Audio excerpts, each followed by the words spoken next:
Today we're going to have people online as well. I'm going to have to try and make sure we include them. So we're going to, so they get a chance to ask questions. Today's in 3 parts, and there'll be a little break in between each part. And at the end, there'll be a cut of discussions, but we'll try and actually discuss most of the things that happen during the day, not just the asylum. See this picture up here of Tony Bunyan. Some of you may know him, some may not. He was an investigative journalist, some of us know. He has a long history of working on the States, both here and in Europe. And he died very sadly a couple of weeks ago. And Nicholas and I both knew him well and worked with him. So this meeting is kind of in his memory. So I'm going to start by asking you to just look at the concept paper and introduce that. Thank you for attending today, and also those online, friends online are welcome. The idea of this workshop is to begin a process. Hopefully it's going to be a process that will very much, I think, would be in the spirit of Bunyan. When we talked about organizing it, we discussed the possibility of our Victoria State Watch being here, we passed away. In the sense that we want to initiate an important dialogue, a dialogue about resisting the presence of the colonial bases in Cyprus and how they are used and abused in different ways by different forces. Britain, of course, being an important player there, but also by others in Cyprus to undermine, violate rights of others, rights of partners, rights of people and people in the region. There's an ongoing genocide that nobody dares speak about genocide. In our concept note, we see that this is it will feature strongly in the discussion here, in the discussion we will have. We will see that what we have in Cyprus is a term that I have like to use from Chagos Archipelagos, which is about lineages of the present, in the sense that the colonial realities are still there and they're used in different ways. And in the concept paper, which I hope that it has been circulated and read, you will see that this is not an attempt to shift away responsibility to somebody else. We have a responsibility. Cypriots have a responsibility in dealing with this, because one of the problems with the coloniality and colonialism is that regimes, those in power, happily use the same instruments, colonial instruments, to oppress people. So it's not just the responsibility of the British, the Americans, else. It's what we do about this. And that's why I hope that this will be, this will initiate a dialogue between academics, legal practitioners, scholars, policymakers, activists, and generally citizens willing to challenge this various forces of oppression. At this moment, we're at a very, very difficult juncture with the possibility of a regional war after waiting for what Israel and the United States essentially will do in response to the recent acts on Israel after it invaded Lebanon. We are in a very, very difficult situation at the moment. From Cyprus, we could see the ballistic missiles. I present me pictures the missiles to go in there. If you're driving in Cyprus, you can't use GPS most of the time because they mess around with the satellite. So it's we're around the corner, and Cyprus is used as a staging post for different things that are happening that we don't agree with. We would like to be part of this process. And I think this is the basis. We start from the basis, but also that the rest of Cyprus being used at the same time.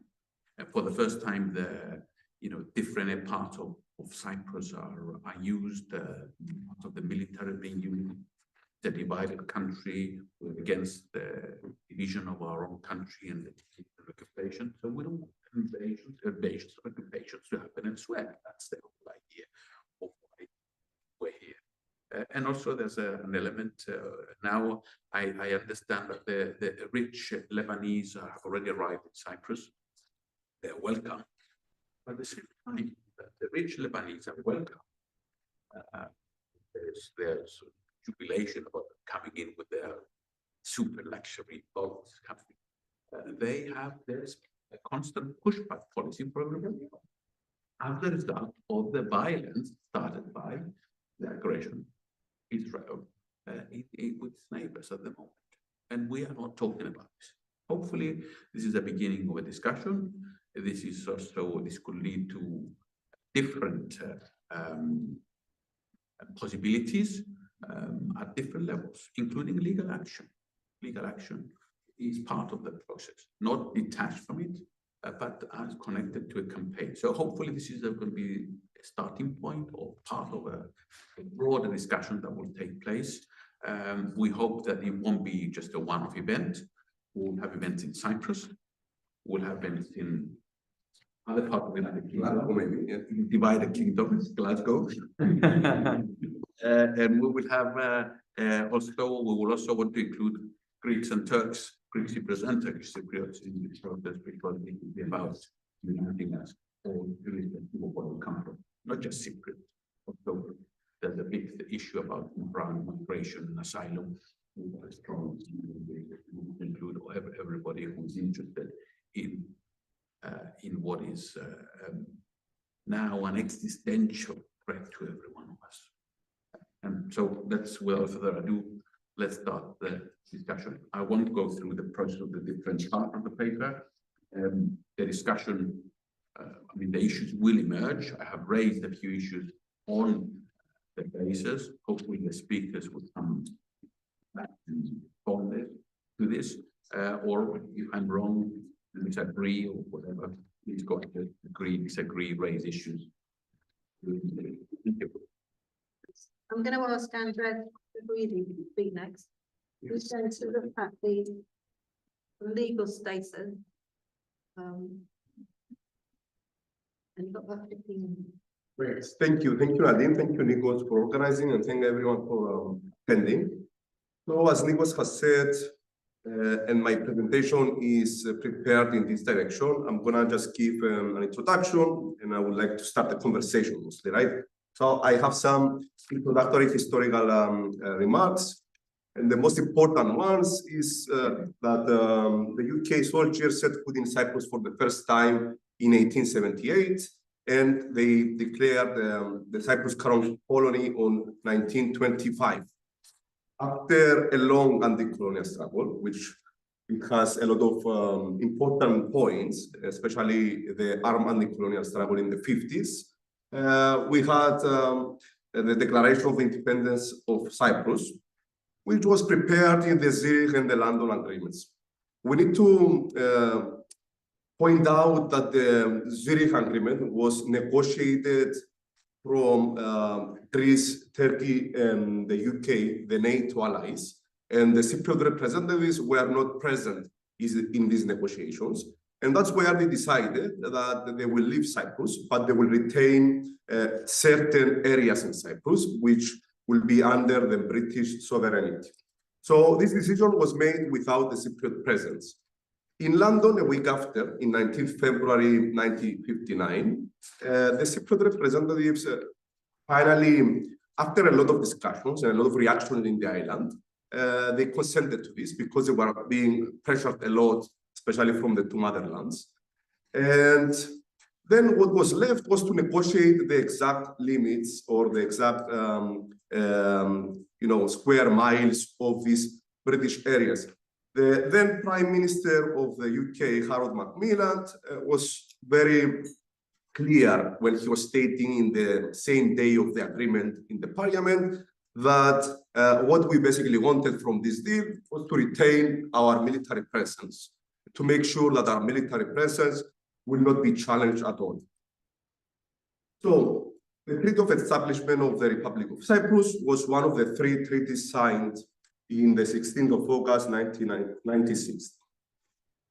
Article 1 of the Treaty of Establishment delineates the land borders of the Republic of Cyprus, and at the same time excludes two areas of the territory of the island of Cyprus, which will be retained by the United Kingdom. These are the Akrotiri sovereign base area and the Gegia sovereign base area. Article 2 provides that much of the specifics of this arrangement will be in Annex B, and the Republic of Cyprus assumed the responsibility to provide all the necessary measures and facilitations in order to have this deal implemented. So, a bit more details about the sovereign base areas, or the so-called sovereign base areas. We're going to see whether this is actually sovereign territory or not, and what is the legal status. They cover approximately 99 square miles, which is 3% of the island. When the negotiations started, the British claimed for 180 square miles. And then Makarios, who was a Greek Cypriot leader at the time, negotiated this number down to the 99 square miles.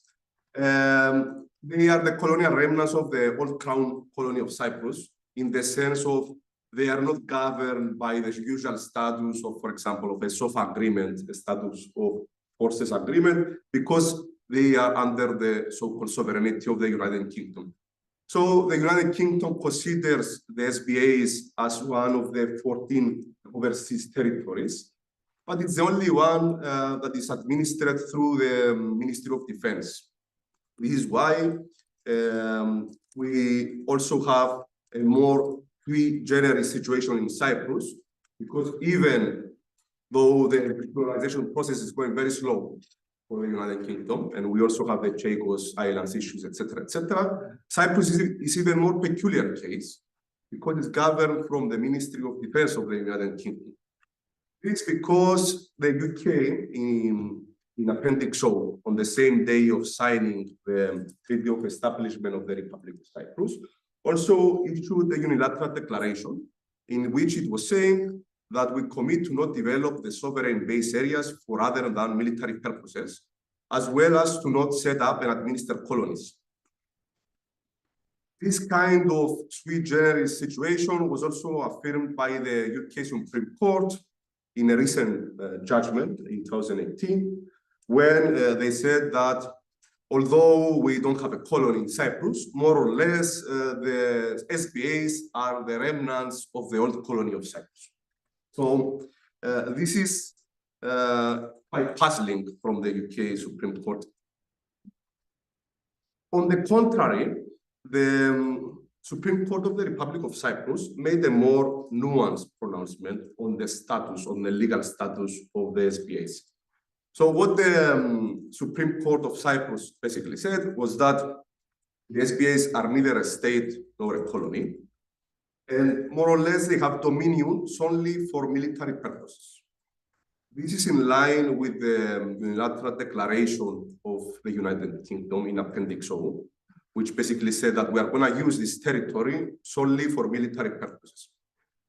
So the question here is whether and what kind of sovereignty is that, and what are exactly the limits of the rights of the United Kingdom when it comes to exercising its so-called sovereignty in the SBAs. The Republic of Cyprus official bodies, and especially the government and the parliament, have not been really consistent with this. At least we have a resolution of the Parliament of the Republic of Cyprus in 2012, which called the SBAs and the Treaty of Establishment as a colonial remnant and a blatant anachronism which defies international law. So what can we make of it?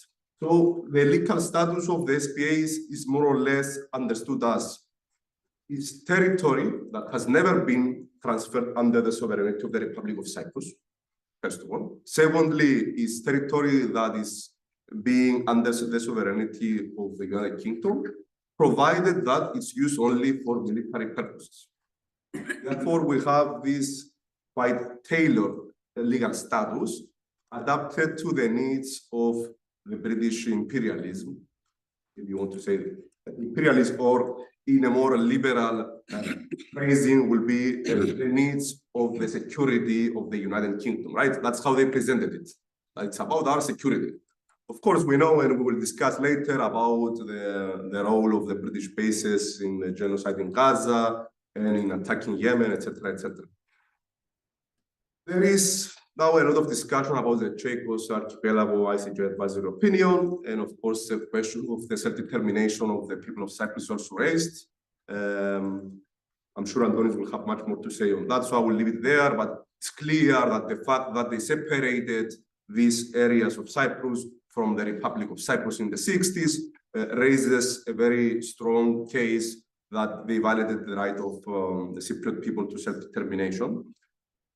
On top of the SBAs areas, the two of them, the United Kingdom, through the Treaty of Establishment of the Republic of Cyprus, also retained several sites, which are military sites, which are in the territory of the Republic of Cyprus. The most important one is the Troodos RAF military camp in Troodos, in the mountain. And this is used as one of the most important spying nodes for the UK in the region. And on top of that, they also retain the right to fly in the airspace over the territory of the Republic of Cyprus without any restriction. So basically, they have a launch pad. And that's how they have been using Cyprus, right? They are using Cyprus like a launch pad. So what are the people of Cyprus doing? Last Sunday, we were there in the British bases in Aphrodite, in the air base. And we have been protesting about this.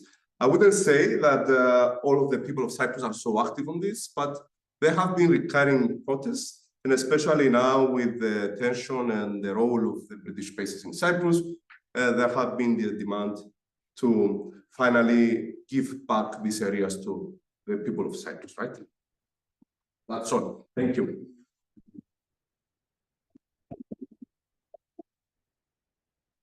Very much. Very interesting.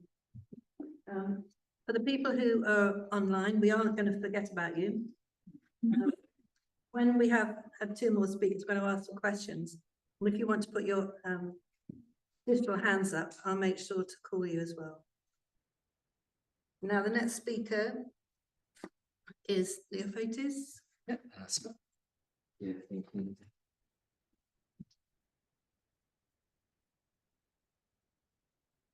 Thank you, Andreas, for your talk. Truly inspiring, you rightly put the context and also the history of the bases. Nico, thank you very much for your invitation. Despite all our differences on this issue, Nikos and I have been debating the issue of bases and NATO as well for more than 20 years. Now, I'm more just to put my card on the table, traditionally leaning towards a deeper integration of Cyprus, of United Cyprus, into Western institutions, coming closer to the UK, not further away, and closer to NATO as well. But this doesn't take away from very important work you and other people have done on this issue. As Andreas has mentioned, there is an exceptionalism here. I remember as a kid, my dad was an avid fisherman. So he would take me in nakamas, and we would be fishing and going in the forest and walking around, and you could see in the National Park of Cyprus all these bullet shells. I was collecting them as a kid because the British were not only using Troodos, not only were using the airspace of the Republic of Cyprus, but using what became later on the National Park of Cyprus, the most pristine area for military exercises. And that was written in the agreement. So it's a very interesting text in terms of colonial and post-colonial studies. Cyprus is an exception in many different ways. It's an EU country invaded by a NATO country, with the British in the middle, with the bases and also the UN forces, which often need every year, they need the Russian approval as well for the continuation of the UN peacekeeping mission. It's also an exception in terms of the presence of the British bases. The British bases, the pattern in general with foreign military bases, if you look at colonial studies, there is the unsinkable aircraft carriers around the world. This is a term that you can use for many parts of the world. We're not the only one. There are several of those. So what often happens is that because of their strategic importance, the colonial powers either have gone there and replaced or partly replaced the local population. Think of Chagos, think of New Caledonia. Similar situation with referendums have been happening the last few years. I've done some work there, so I could complement some of the work that Antonis has been proposing for this conference on the Chagos. But there's also the pattern of alliance. I think of Okinawa in Japan, where you have an alliance between a country that requires security with a hegemon who comes, establishes the bases, and protects the overall security of the country. Cyprus doesn't fit any of this pattern. Cypriots have not been replaced population-wise, but they didn't receive also security from the hegemon, if we consider the British as a hegemon. It's a completely out of the spectrum case. And this is exceptional here. And the question is, would we see the British withdrawing from Cyprus at some point in the future because of reputational cost, because the locals will not want them anymore, and because they're going to be activists, they're going to be protests, they're going to be sunset clause put on the table, pressure at the European Union level, and across the board, we'll see a deepening of the relationships. We move to the other direction of an alliance, either as part of the Republic of Cyprus, a divided Cyprus with the United Kingdom, or part of United Cyprus. This is also a discussion integrally with the position of Cyprus within NATO structures, one of the few European countries who are EU countries who are not part of NATO. The possibility of other members, the European Union, eventually joining NATO and becoming part of one structure. So I said at the beginning of my talk, I have studied this issue in various different ways. A lot of people think that this might be an eventual scenario that will be popular. The argument here is that it's also a realistic one. And I'll give you three arguments for that I haven't developed yet in an academic paper, but I hope to do so in the future. The first question is, would a NATO membership that would integrate also the British bases in Cyprus be popular? For that, we have done a lot of survey work on both communities in the island. And in fact, it's not going to only be a popular scenario, but one of the few scenarios, one of the two scenarios that appear in conjoined experiments where we run simultaneous polls in the two communities. But within those polls, we provide different packages of potential solutions.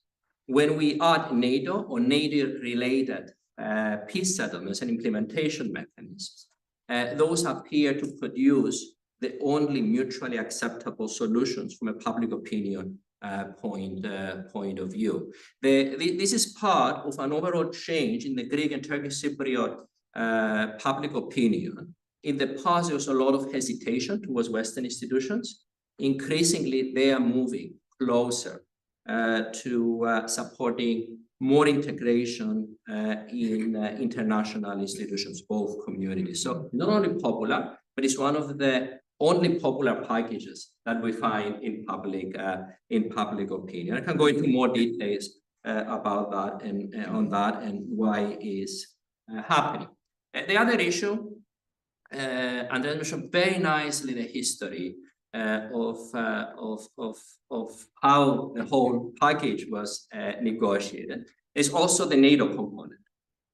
The gentleman's agreement at the time, it was only men, so it was a gentleman's agreement, was to for the Republic of Cyprus to join NATO and to ban again, which none of the two happened, right? They had an agreement. It was the only instance in history of the Cyprus problem, but Greek Cypriots and Turkey, for different reasons, agree on something, not to join NATO, despite the gentleman's agreement. That Turkey, because they wanted to have a free hand to invade sometime in the future, and the Greek Cypriots because of their own orientation at the time. The story from that, the lesson learned from that is that if there is a peace settlement and then we decide to apply to NATO, it will be too late because it might not happen. There will be mutual vetoes, there will be different interests. So if there's going to be some kind of agreement that involves the British bases and NATO realigning the Republic of Cyprus to Western institutions, it needs to happen before the settlement. Would the Turkish Cypriots participate on that? We already have the precedent of the offer we had with the European Union at the time by Cleridis. Cleridis at the time, this is not very well known outside Cyprus, offered the Turkish Cypriots a seat on the table. In fact, with unclear terms, whether it was any political equality or not in decision making, but there was a position for the Turkish Cypriots at the time offered when EU accession negotiations were happening, Turkish Cypriots did not take. So it can happen with the Turkish Cypriots being on the table. Back channel negotiations could be another alternative. The third argument: would Turkey accept something like this?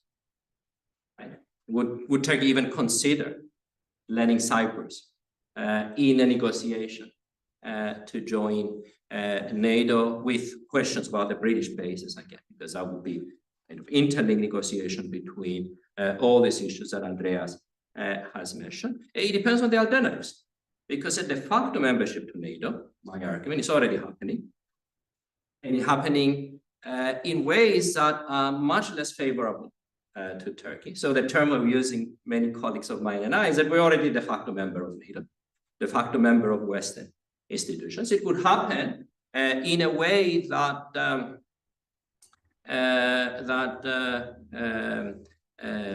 overcomes any of the Turkish obstacles.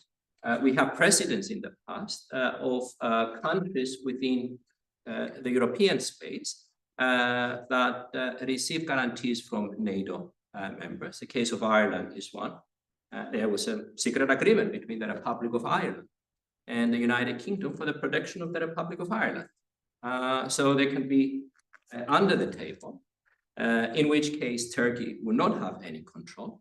And of course, think of the counterfunction. I mean, there's a lot of developments happening in the Middle East. One wouldn't be surprised if someone comes with an offer in the future for the Republic of Cyprus to host even Israeli interest in the island. Might get an offer. Israel will have a base in the island. It will protect you, and it will also protect us, right? If you're a president, Nico, what are you going to do? Would you turn down an offer like that, right? So there is a lot of counterfactuals here. So of course, this raises questions for us. It raises questions of security. It raises questions of ethics, right? We're going to be all remembered by what we have done in 2024 and 25. What have you done while a genocide was happening in Gaza, where you'd be talking to Israelis about an alliance? Is it better to be members of NATO and sit next to Espen Barth Eide and take a position in favor of reconstructing Palestine and ceasefire? I mean, which scenario do we want? And which scenario does the Cypriot left want? Ironically, it's much better to be within NATO and take a position in favor of and be on the table, right? And expose Western institutions for their incompetencies and gaps and hypocrisies, rather than being outside. Do we want to be on the table or outside the table? That's some of the key questions that I would like to raise in my presentation. Thank you very much.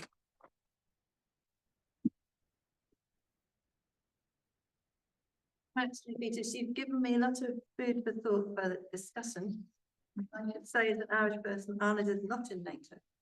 Ireland has 800 years of experience of British colonialism. It doesn't want to be an organisation with its previous colonisers. So I will now have some questions for you in the final part. Can I ask Antonius? Do you want me up there or do you want me here? For the people. Oh, yes, because, yeah.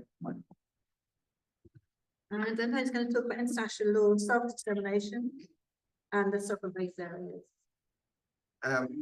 Yes, thanks very much for the invitation. And I'm basically going to talk about the Chagos advisory opinion and how this is applicable, let's say, or what parts of it are applicable to the situation with the SBAs in Cyprus.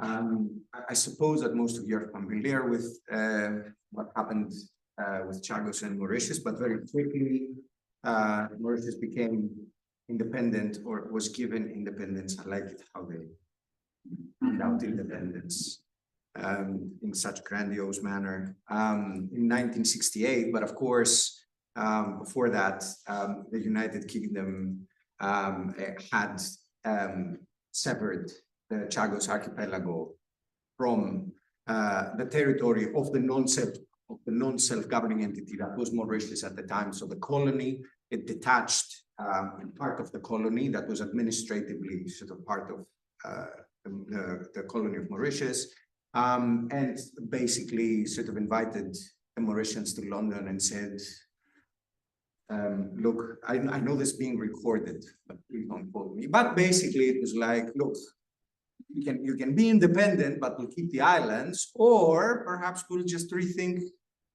the whole thing about you becoming independent. Upon which the Mauritian representatives were like, how much of a say do we have in this? And the UK was like, well, you have as much say as anybody does in capitalism. You can take the job or you can die of hunger. So it's all your free choice.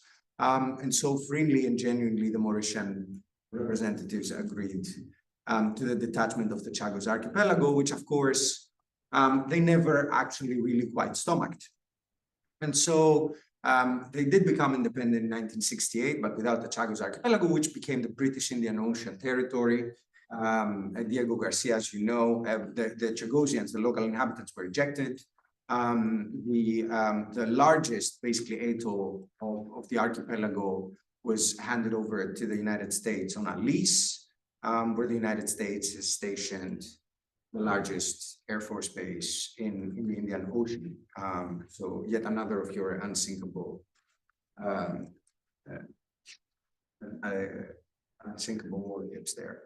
And so the Mauritians never actually quite stomach that. So for a long time, especially from the 1980s onwards, they were starting to try to reclaim the territory. They were raising claims about the territory and so on and so forth, with also particular emphasis on the fact that some of their people had been ejected from there and ended up in the Seychelles and Mauritius and London and other places. They tried various legal strategies, which I'm not going to describe in detail, but they did try the contentious route to begin with. So they were trying to bring a contentious case against the UK before the International Court of Justice, but they couldn't use that route because of the limitations that existed in the UK's acceptance of the jurisdiction of the ICJ.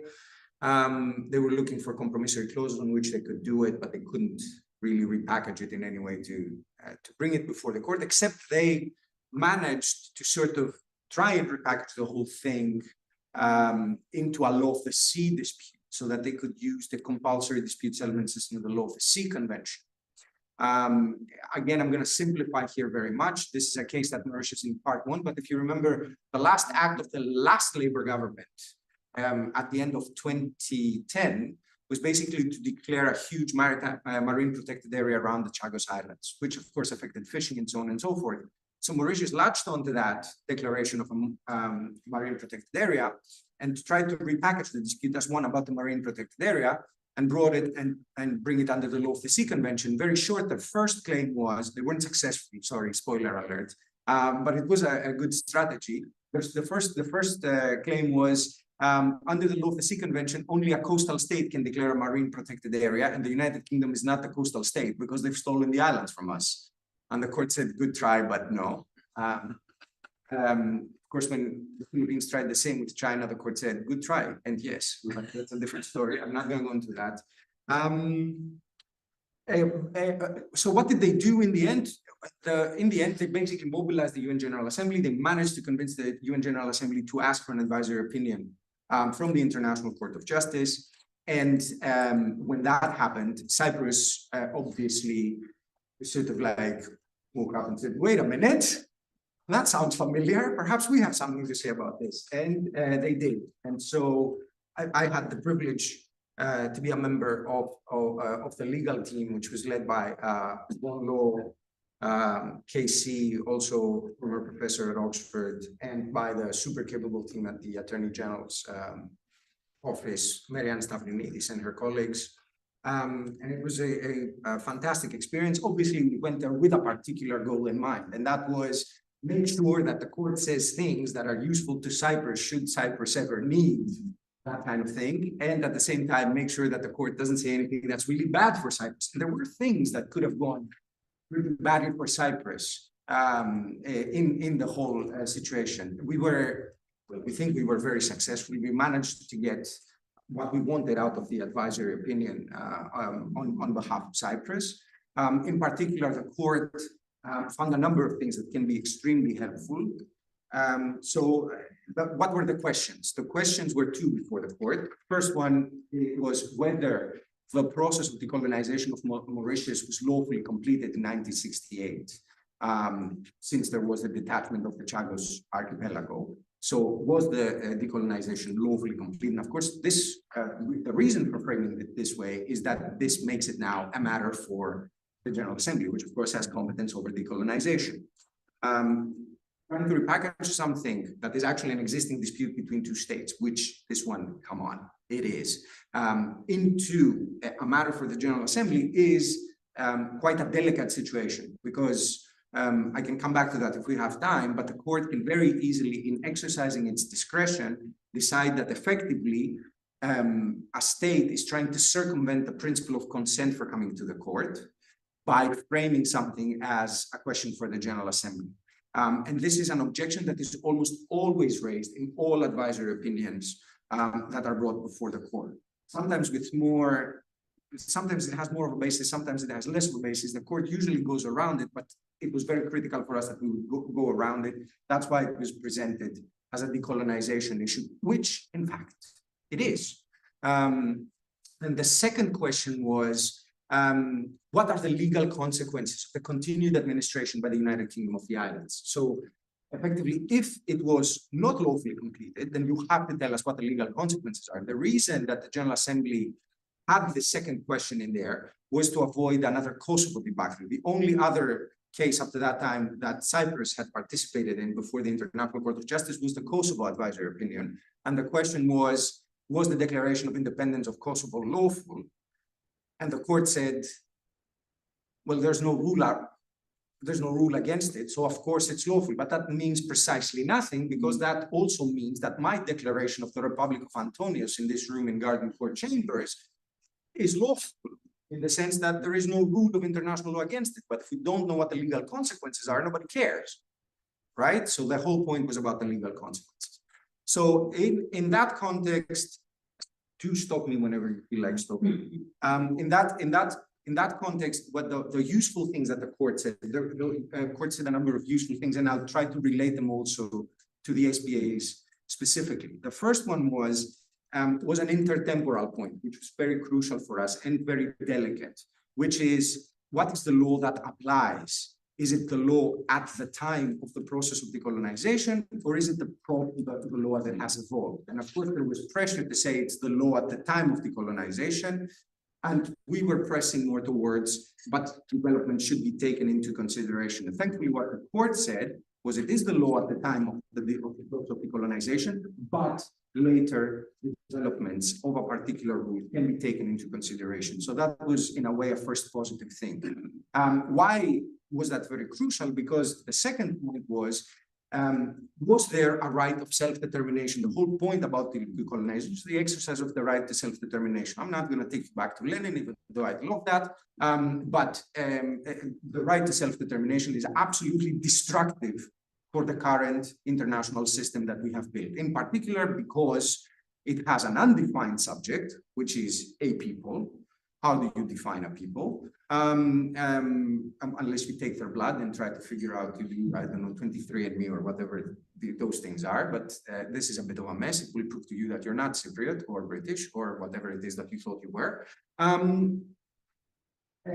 So there's this problem, but there's also the problem that it basically very directly contradicts another rule of international law, which is of fundamental importance, which is the principle of territorial integrity. How can you have a right to self-determination of people and at the same time a right to territorial integrity?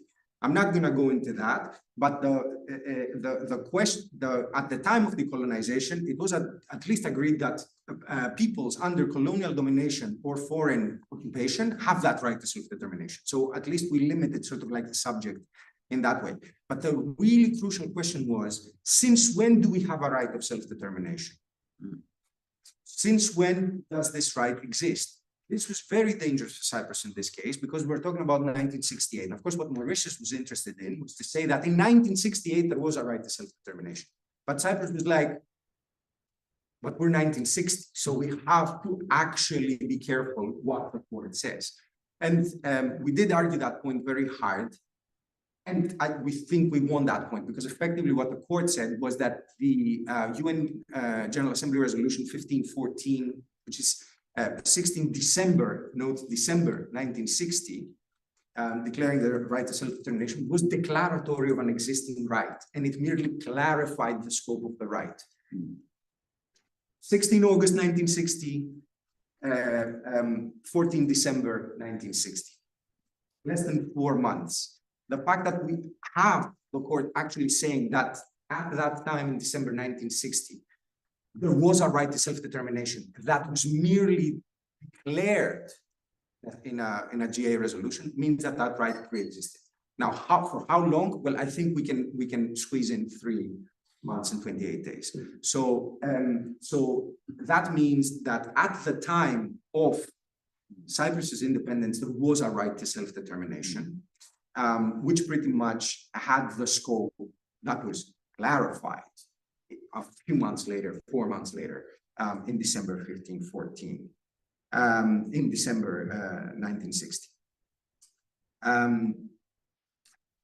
For the proper exercise of the right to self-determination, the court said, you need the free and genuine expression of the will of the people concerned.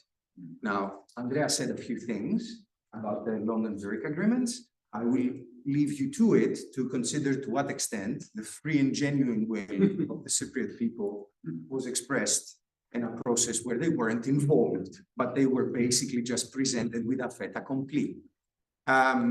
It's pretty much also what happened with Mauritius. The next point that the court made, which is connected to that point, is that there can be no such thing as an international agreement between a colonial power and a non-self-governing territory that is under the authority of that colonial power. So effectively, because the United Kingdom in part tried to say, look, they agreed to it, it's an international agreement, it's binding on both of us.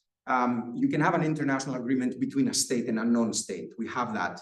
And the court said, yes, you can, except in the case before us, the non-state was actually under the authority of that state, which is the counterpart.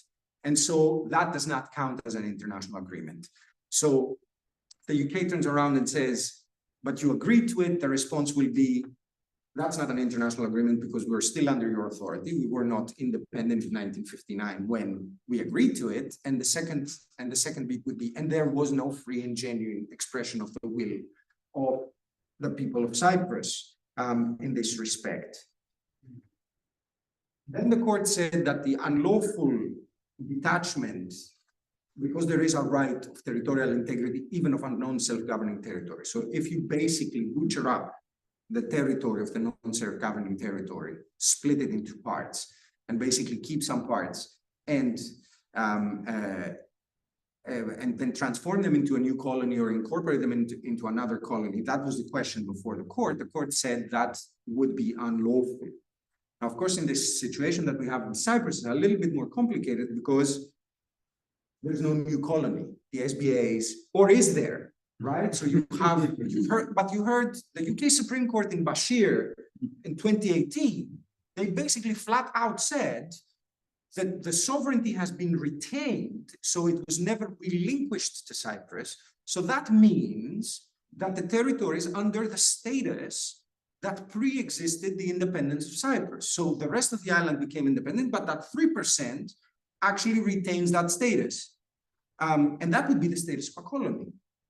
Whether you, then it doesn't matter what you call a colony, right? You can call it George for all we care, or an SBA, it doesn't matter. It is still a colony. So that would be one position. There are other fine positions. We've heard other courts in Cyprus have taken different positions. There's no consistency and so on and so forth. We actually gave some advice on all that, but that of course is a question of policy for the government. And the final bit here is to say that the legal consequence of such essentially of that unlawful completion of decolonization is we have a breach of the right to self-determination. And when we have a breach of the right to self-determination, as was recently confirmed in the advisory opinion on the lawfulness of the occupation of the Palestinian territories, is that the occupation, in that case, or in this case, the administration needs to cease, needs to be brought to an end as rapidly as possible. And the modalities for that belong to the General Assembly. Now, of course, Cyprus can always negotiate any sort of agreement with the UK with respect to this. The question is, what leverage do you have when you're Cyprus and they're the UK?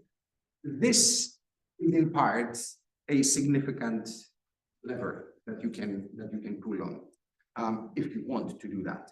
Of course, the law doesn't require of you to do that. What you're going to get out of it, I mean, you will have heard that Mauritius has basically negotiated it's the future of the territory. I mean, look, we didn't expect much. Philip Sand's books notwithstanding about the Chagosians sort of like returning to the islands. If you live in the Seychelles, you probably don't want to go and live in an atoll that will never ever have a hospital, but you get the idea. It was likely that it was always going to end up like this. And how it's going to end up with respect to Cyprus, a lot of things, including the government, the future of capitalism, and various other difficult questions that I am not in a position to address at the moment. So I'll stop there. Thanks That very will much. do too much more than 2 minutes.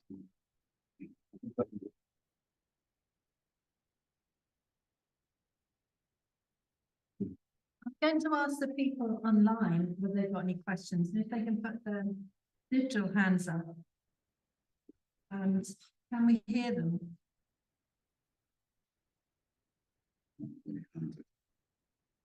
Or does anybody want to put anything in the chat online?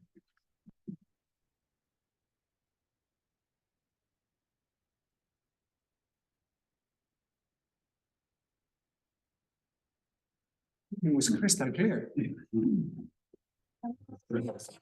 Anybody want to ask a general question to all three speakers, or Nicholas as well, or one of the speakers? You can give your name and then. Yeah, I have two questions actually, but maybe one general and there's a legal one. I think my first question is a bit of like a methodological question in the sense of when I was reading the concept note, I was a bit confused in a sense because of the use of colonial, post-colonial, etc. And I was like interested in hearing your opinion whether this is a question of still colonial control or post-colonial, and how you kind of define the jump or the transition from colonial to post-colonial. Because as far as I'm interested in my research, for example, I would say that we're not in a post-colonial world. What we have is still a kind of a colonial world, sometimes with direct forms of control, but it's a prism through which colonial domination is refracted into kind of these sovereignty or a concept of sovereignty that is, in a sense, pretty much close to a concept of suzerainty. So if you also would like to kind of develop on this kind of dualism between how do we jump, or how do we say it's a sovereign territory, or how to say it's a suzerain territory, because we have that concept from the Age of Empires. So I guess what I want to say is kind of challenge the panel into thinking of whether we do actually exist in a post-colonial world, and whether, considering how international law kind of in a way as a prism or as a framework kind of sometimes conceals this, how far are we willing to utilize only or framework of international law solely, or the questions of what we see as decolonization? So I think this is a general question. And I think on the legal perspective, I was interested, like when we're hearing about this, I was interested about the law of neutrality.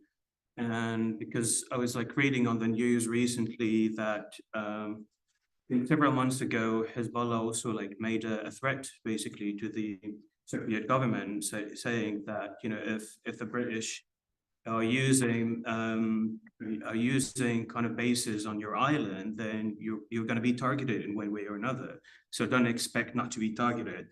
And so I guess I'm not sure if this might be a convoluted legal argument, but is there any way to interpret the military purposes kind of clause or notion in the agreement to preclude use of military purposes that would break the law of neutrality for Cyprus or something? So it's a very convoluted kind of way to look at it. You can see from your nodding, but Short answer is no. yeah, I mean, it's I'm just trying to think of more as in the different doors, legal doors, but I would love to get your view on it. Thank you. Ask, do you want to answer?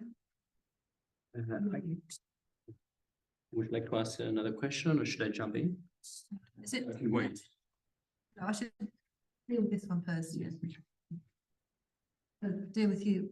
Follow him. Go first? Yeah. So I guess what happened with Can you hear everybody okay? Just nod. Can you hear everyone who's speaking in the room, or do they have to come here? No, you can hear it. I can hear. Okay, great. So the way I understand it, what happened with Nasrallah is that he was threatening the Republic of Cyprus for their actions and perceived collaboration with Israel, something that was already happening. From the point, this is related to the British because there's a British connection to the Middle East. But many of my British colleagues were saying that the Republic of Cyprus moved very closely to Israel in a way that the British would not have done. So it was already a close relationship with Israel that was targeted. But the British had nothing to do with, and they didn't approve either. They were thought that the Republic of Cyprus was moving too close to Israel.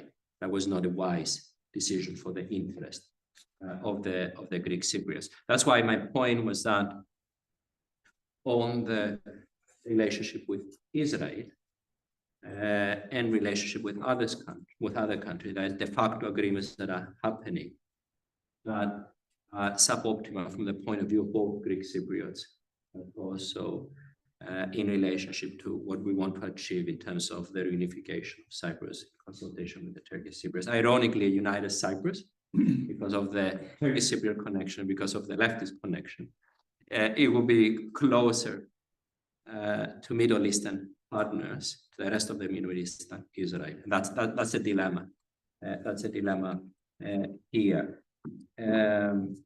So that's I think one of the key issues. But the other fundamental issue in your question is that for many Greek Cypriots, they fear the instability of the Middle East.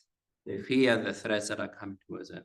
And for many people on the ground, the presence of the British bases is more of a security guarantor rather than, on the balance, rather than a threat. I mean, this is something we can test in public opinion polls as well. It's an interesting question, following what is happening in the Middle East. But it will be very interesting to see what the public feels. If you had a possibility tomorrow to vote, if you had an offer from the UK tomorrow for the British bases to leave the island, would you feel more secure or not? I'll be very interested to know what's a breakdown between Greek and Turkish Cypriots, but also between voters of Aegean and voters of other political. We don't have any surveys of that, actually. We don't have a survey, but we can put it in. Yeah, we will have a forthcoming survey very soon. I can report back. Can I step out of the chair? Your surveys though, because there are so many people living in Cyprus now who are British, Israeli, Lebanese, Russian. Will your survey only talk to Greek Cypriots, or will it talk to all the residents? Because I think one of the problems about what's happening in Cyprus, because I lived there as a child, is that like in many neo-colonial areas, money has moved in, international capital, which does disrupt how the residents who are actually indigenous to make themselves known. So do your surveys look at other people? Yeah, not ours. Normally we go for people who have the citizenship in all our surveys, but some of the surveys are collaborators. Harris Psaltis is running for the Eurobarometer. Those include everybody who's a resident. So we can have data. The problem with that is that if they're small groups, they wouldn't be representative of the population. If it's a very small group, you might not get. So normally you will get the big picture. Greek Cypriots versus Turkish Cypriots, younger people versus older people, left versus right versus center in the south. Can I jump in just to comment? I will leave the neutrality question to Antonios. I will not touch that. I will just say that Article 3 of the Treaty of Establishment of the Republic of Cyprus is saying basically that the United Kingdom will consult the Republic of Cyprus in the common defense of the island. This can be used as an argument that the United Kingdom has an obligation at least to consult before it starts its military operations. Because, for example, now its military operations led to a threat to the Republic of Cyprus. So you can construct this kind of, creative arguments in order to at least try to put some pressure to the United Kingdom to consult with the Republic of Cyprus before they do any attacks in Yemen or in Lebanon, etc., etc. Because right now the position of the UK, although there is some practice of, on the basis of communication and cooperation in the island, there is some practice of the United Kingdom being in touch with the Republic of Cyprus authorities. They are saying that legally we don't have such an obligation to consult. So that's on that question. On the question of post-colonial, I will agree with you that we are not in a post-colonial world. I mean, coloniality is based on exploitation, right? And we are not moved beyond that. I will also say that we are in a different form of coloniality. We are in a neo-colonial world. I'm much closer to Ellen Wood in this regard, like the idea of the extraction of surplus, the exploitation today, it's much less through violent means, rather than more with what Antonis called the fake or the presumption of freedom of contract. So ex-colonies in Latin America will go with their own freedom of will and negotiate a deal with Spanish companies. And that's the way the core, the imperial core, the European core, is going to extract the profit instead of actively using their military might or their armies. So I would say we are in a neo-colonial world. And where do we draw the line legally? I would say the Chagos case is a good example. Now they're going to move, if they finally make a deal, they're going to move from the colonial world, where the archipelago was under the sovereignty of the UK. They're going to move to the neo-colonial world, where it's going to be under their sovereignty. But basically, they will keep using it, right? So they will use it for an indefinite amount of time. And Cyprus is also under this kind of discussions. I think also it was implied that, like, let's move from the colonial world to the neo-colonial world in order to give some status. So you will give the sovereign British areas back to the Republic of Cyprus, but they will retain the exact same military facilities under a new arrangement, right? And SOFA agreements, all this kind of stuff. So I would say there is a clear continuity between the two, and the law here, especially international law, is functioning more like as a facade of equality rather than actual. We're not moving actually beyond the colonial era. I have another comment that is more about the idea again of security in Cyprus. I mean, I strongly disagree that the British bases are bringing security to Cyprus, and I would say that now we got a threat from Lebanon. It's really unprecedented, right? We never got threats from this part of the world before. I wouldn't say that the British bases provided any security during the Turkey invasion. I'm also very skeptical of the ideas that if you participate in an organization like NATO, first of all, I disagree with NATO. I don't believe their role in the world is on the right side of history. But anyway, let's assume that we discuss about NATO and whether we should join. I will say that the idea that because you are part of an organization and you have like a formal equal status, of course we know that we are never gonna have like equal status in real life, right? The power dynamics and the power imbalance is that big that no one will care if Cyprus says, okay, stop arming Israel through NATO programs, right? So even if we have one vote, we know that the power imbalance is too big. So I'm very skeptical both on the idea that NATO and NATO presence in Cyprus is towards the security of the island. I'm very skeptical about the role of NATO in the world. I think it's bringing more destabilization rather than stability. And thirdly, I also believe that even if there was a glimpse of hope through NATO, being inside NATO, you will never have the power, although you may be formally equal, to actually shape the organization. And maybe IDE is better than the US representative, but still the organization as a whole, what have they do? What have they done the last 1 year about the genocide in Palestine? Let's not so that. Yeah, exactly. Yes, thank you. Thanks. I mean, there are a lot of questions there. I'll start from a different starting point and go where Andreas was going with the colonial, neo-colonial. The question is, how do you define your terms? In terms of international law, yes, we are in a post-colonial world because there are no colonies. I mean, the idea of this is that formally a colony is a territory that is non-self-governing in the sense that it doesn't have independence. It does not fulfill one of the 4 criteria of statehood, right? The criteria of statehood is you need a permanent population, a defined territory, a government, and capacity to enter into relations with the other states. Basically independence, that means.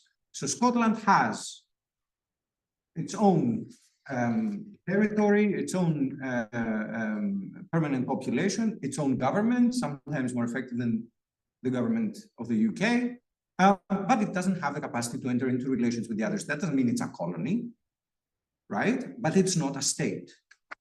It's not, right? It's not a state. Colonies that have some non-self-governing territories that have been given the capacity to enter into relations with the other states are no longer colonies, end of story.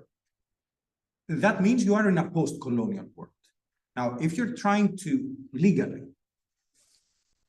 if you're trying to use the terms with other definitions, then you have to be very clear about your definitions.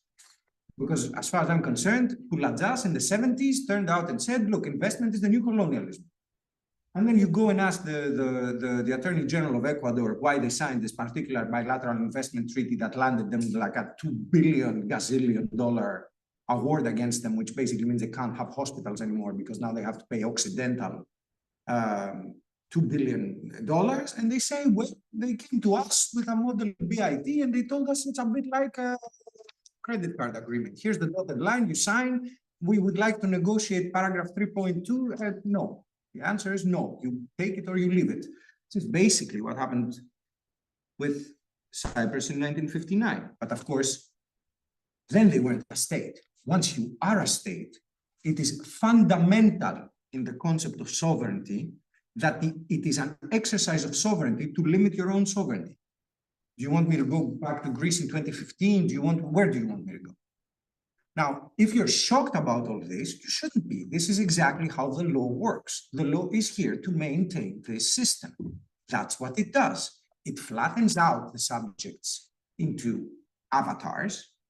It projects this whole idea of the abstractly equal legal subject, hiding behind it the fundamental factual inequality.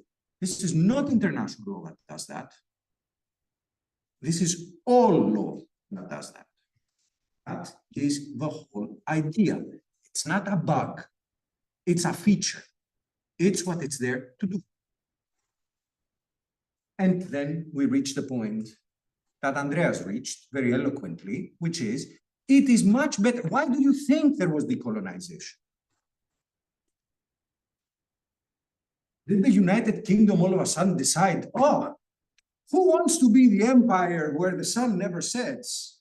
These poor people, they should have the right. No, they were like, this is too much trouble. This is way too expensive. What we do is we give them their independence, and then we independently have them agree to whatever it is that we want them to agree. It's much cheaper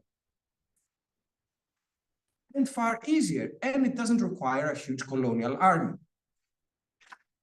So that's what you do. This is what investment law is about. This is what SOFA agreements are about. This is what Ramstein bases and Ingerlik bases and SBAs and what have you are about. So basically, sorry, I'm getting too excited, but in the grand scheme of things, what's going to happen, even if you get Cyprus to basically say, give us back the SBAs, forget about all that, unlawful completion of the decolonization, we want them back. Effectively, what's going to happen, if not the next day, a few days after, is you're going to negotiate an international treaty where it's going to be like, it's like Ingerlik in Turkey. Okay, there's a status of forces agreement, there will be some payment, there will be something like that. The bases will still be there, as Diego Garcia is still going to be there, as in fact Mauritius had told them before it even went to the ICJ, which was just turn it over, we'll make an agreement with you, you'll keep your base, don't worry about it. It's just for show. And it is just for show. Short of a revolution, it's for show. Now, if the revolution starts in Cyprus, give me a call, I speak the language, I'll probably be dead in the first 50 seconds of the revolution, like you've seen the start of Saving Private Ryan, right? So I feel like I'm going to be one of those guys when the revolution comes because I have no idea. So dead within the first 50 seconds, but it will be a good 50 seconds. So let me know. But until then, don't have high hopes. Maybe some money for Cyprus.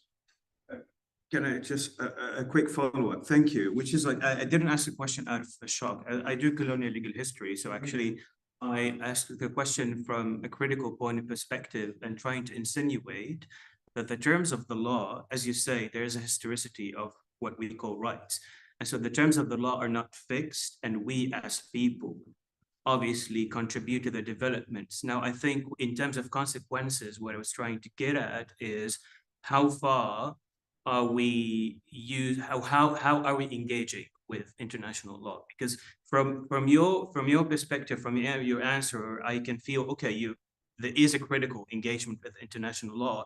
I just need to understand how it is done in this case and how it's approached. It's not done by us because nothing is done by us. You cannot bring down the master's house with the master's tools. It's as simple as that. If the law is your way for bringing down whatever it is that you want to bring down, it ain't gonna come down. You do not take apart the master's with the master's tool. All that you can do with the law is you fight some rear guard actions. You are fighting against, as a lawyer, I mean, right? It's political engagement that you're looking for. That's a different story. And there may be things that you can do.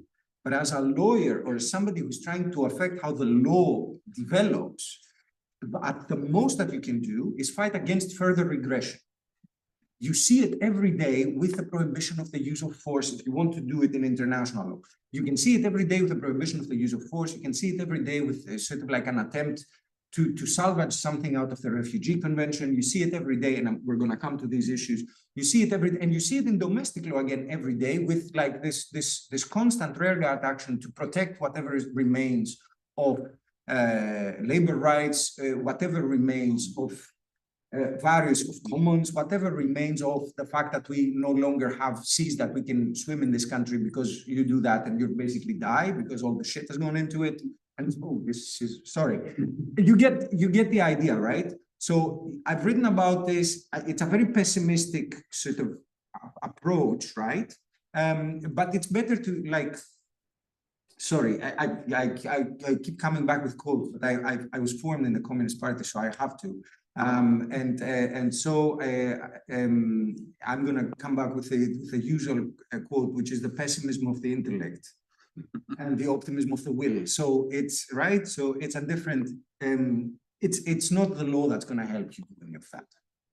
Can I come in on? I think it's a lot of issues have been raised. First of all, on your point on colonialism, and colonialism is something we talked about yesterday a lot.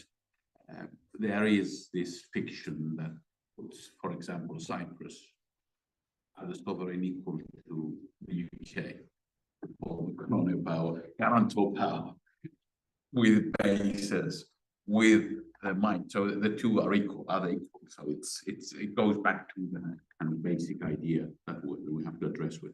But I want to go back to some of the questions that Neophilos raised, and to bring the connection between law and politics a little bit more clear.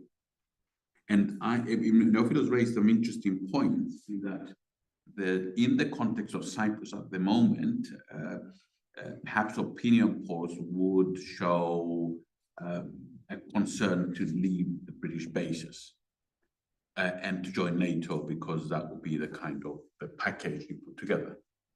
If you include in the package the possibility that if you want to join NATO, or if you go down that road, UNFICYP would leave Cyprus because Russia or China would just withdraw their support for this, I think you will get a different view for Cypriots, because UNFICYP is there, and the withdrawal of UNFICYP would be the biggest concern and biggest fear of Greek Cypriots, because that would mean big question of what would happen to the 3%, 3.5% of the land that is the buffer zone. And if the Turkish forces move 10 meters ahead, all the investment and all the capital and all the happiness of the kind of bourgeoisie of Cyprus will go down the drain very, very quickly. And I think that would be a big fear of all this. So the public opinion is like to change. So the challenge for me is that please include in your package, what about all these things when you put the package to people? So I suspect that you'll get a different view. If you look at opinion polls, though, I think a lot of the people, especially middle classes in Cyprus, and the ruling people, would say, if you ask a question to them, would you rather be with the Americans or Iran at the moment of the conflict? I mean, that's a ask to friends of mine who are on the right, as you know, of the political spectrum, say, would you rather be on the side of the Americans or the side of the Palestinians at the moment? Palestinians are getting the genocide, and the Americans are supporting those who are doing it. On whose side you want to be on? That's a kind of questions that are being raised, which of course means there's no rights, there's no law, there's nothing. It's just sheer power. Are you going to be on the side of the bully or those being bullied? And that's not the kind of world that I want to live in, to be honest. And I don't think that politics operates. I don't think that the reality of what Cyprus will come out of this will be these kind of questions. These are rhetorical questions used to get people, I think, on the side of what they think is the victorious. Whereas in reality, things are much, much more complex than that. And take into account, and this goes back to political theory, that Cyprus is essentially a buffer state. it's a buffer state. I mean, it's one of the categories that I found interesting, and I haven't thought about this in this way. Buffer states survive only if their neutrality is genuine and credible. Cyprus's position at this moment, taking a side of surviving on, saying we are neutral, don't attack us, but not behaving in a neutral way is not a guarantee for survival. It's a guarantee of being swallowed up eventually. And I think that we have to realize that the survival of many of these regimes, and when there are many, many powers around you, and there's so much killing around us, and this is a kind of the exceptionality that I like about exceptionalism. I hate exceptionalism, and I think Cyprus must be compared. But the exception I like about Cyprus is that when there's so much killing around us, at least we don't do as much killing. There are forces because of the way of the configuration of forces, because of historical reasons. It has operated as a buffer that has allowed killing, but not so much killing to have a genocide. And I think this is something we as a Cypriot people have to cherish and build and argue for as the only mode of survival we have in a world that is being destroyed. Who wants to say something?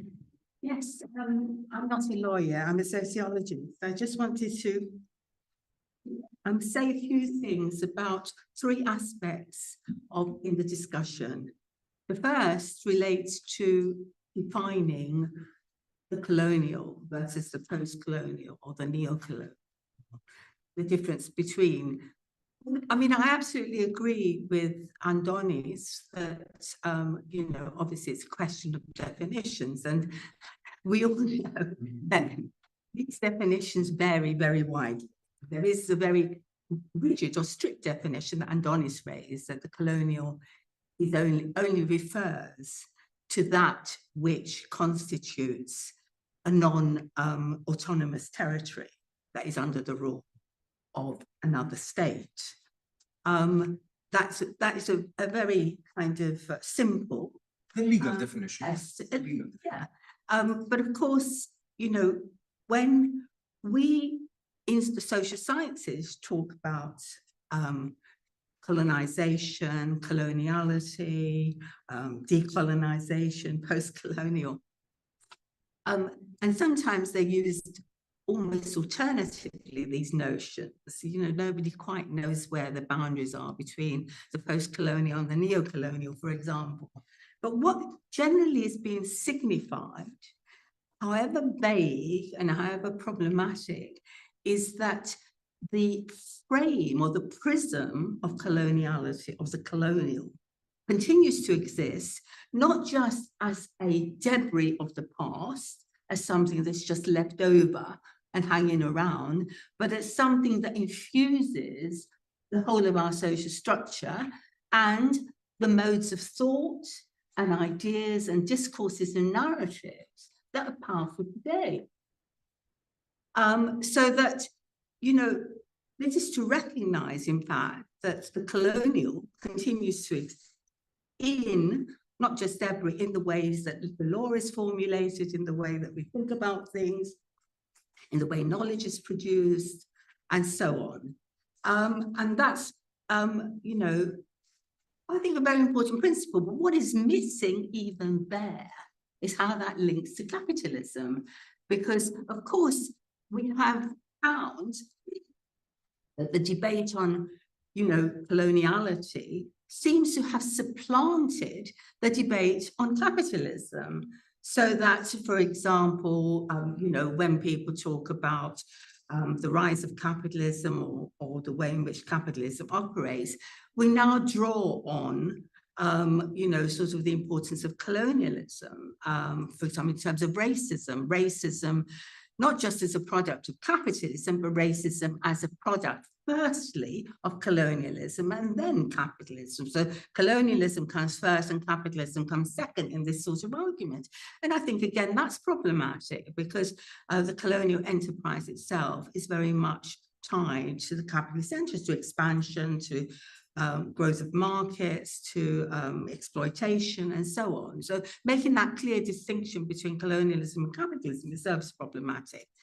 So that's the first thing I want to say is that although I agree that it is kind of terribly confusing and very much normative how we use these terms, nonetheless, continuing to use the term coloniality is important because it references not just the legal position, but the social and economic and ideological ways, subversive ways in which we operate in modern day societies.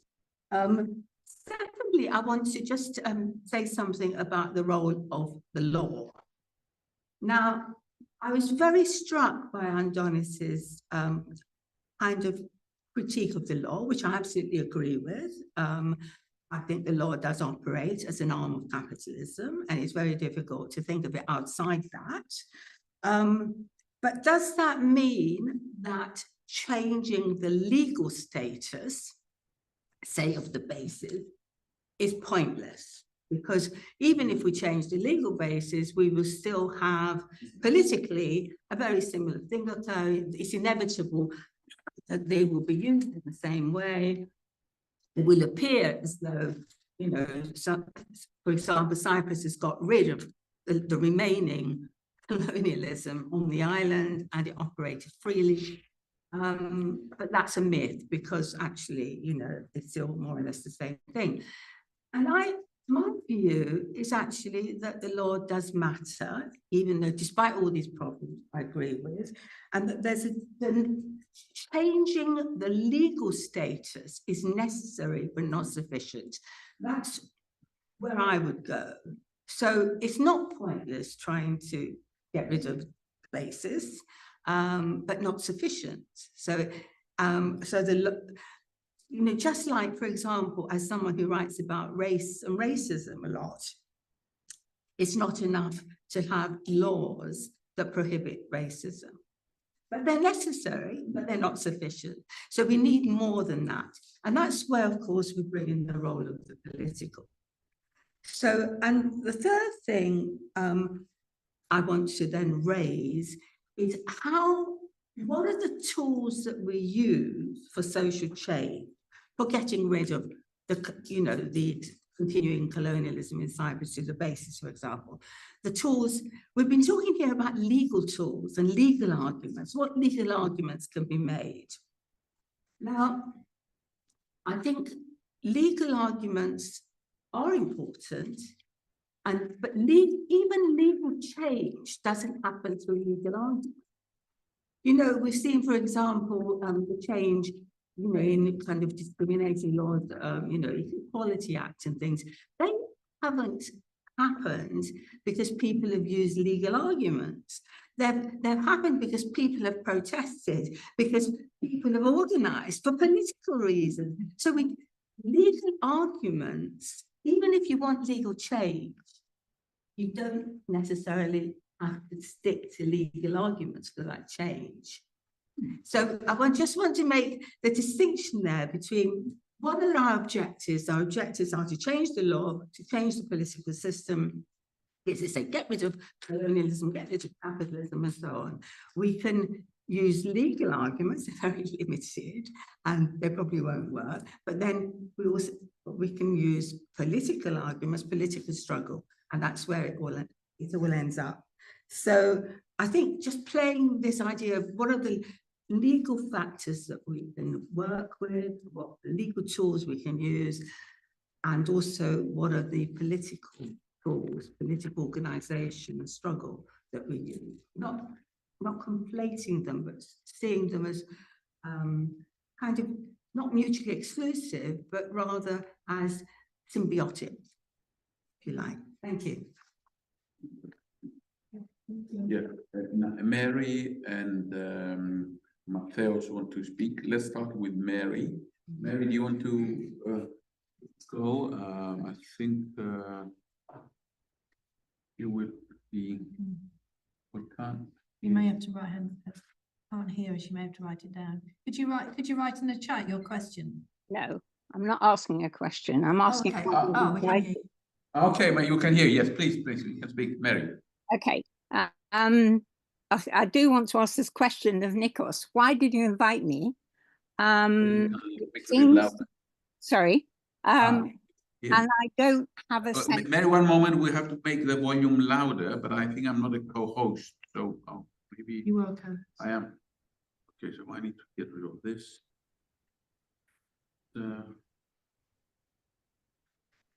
I'll do it from there. Let's see. Let's see. Find out. Amy's coming to fix it. I'm just going to make you louder. There is. Right now, Mary? Right now? Can I speak now? I can't.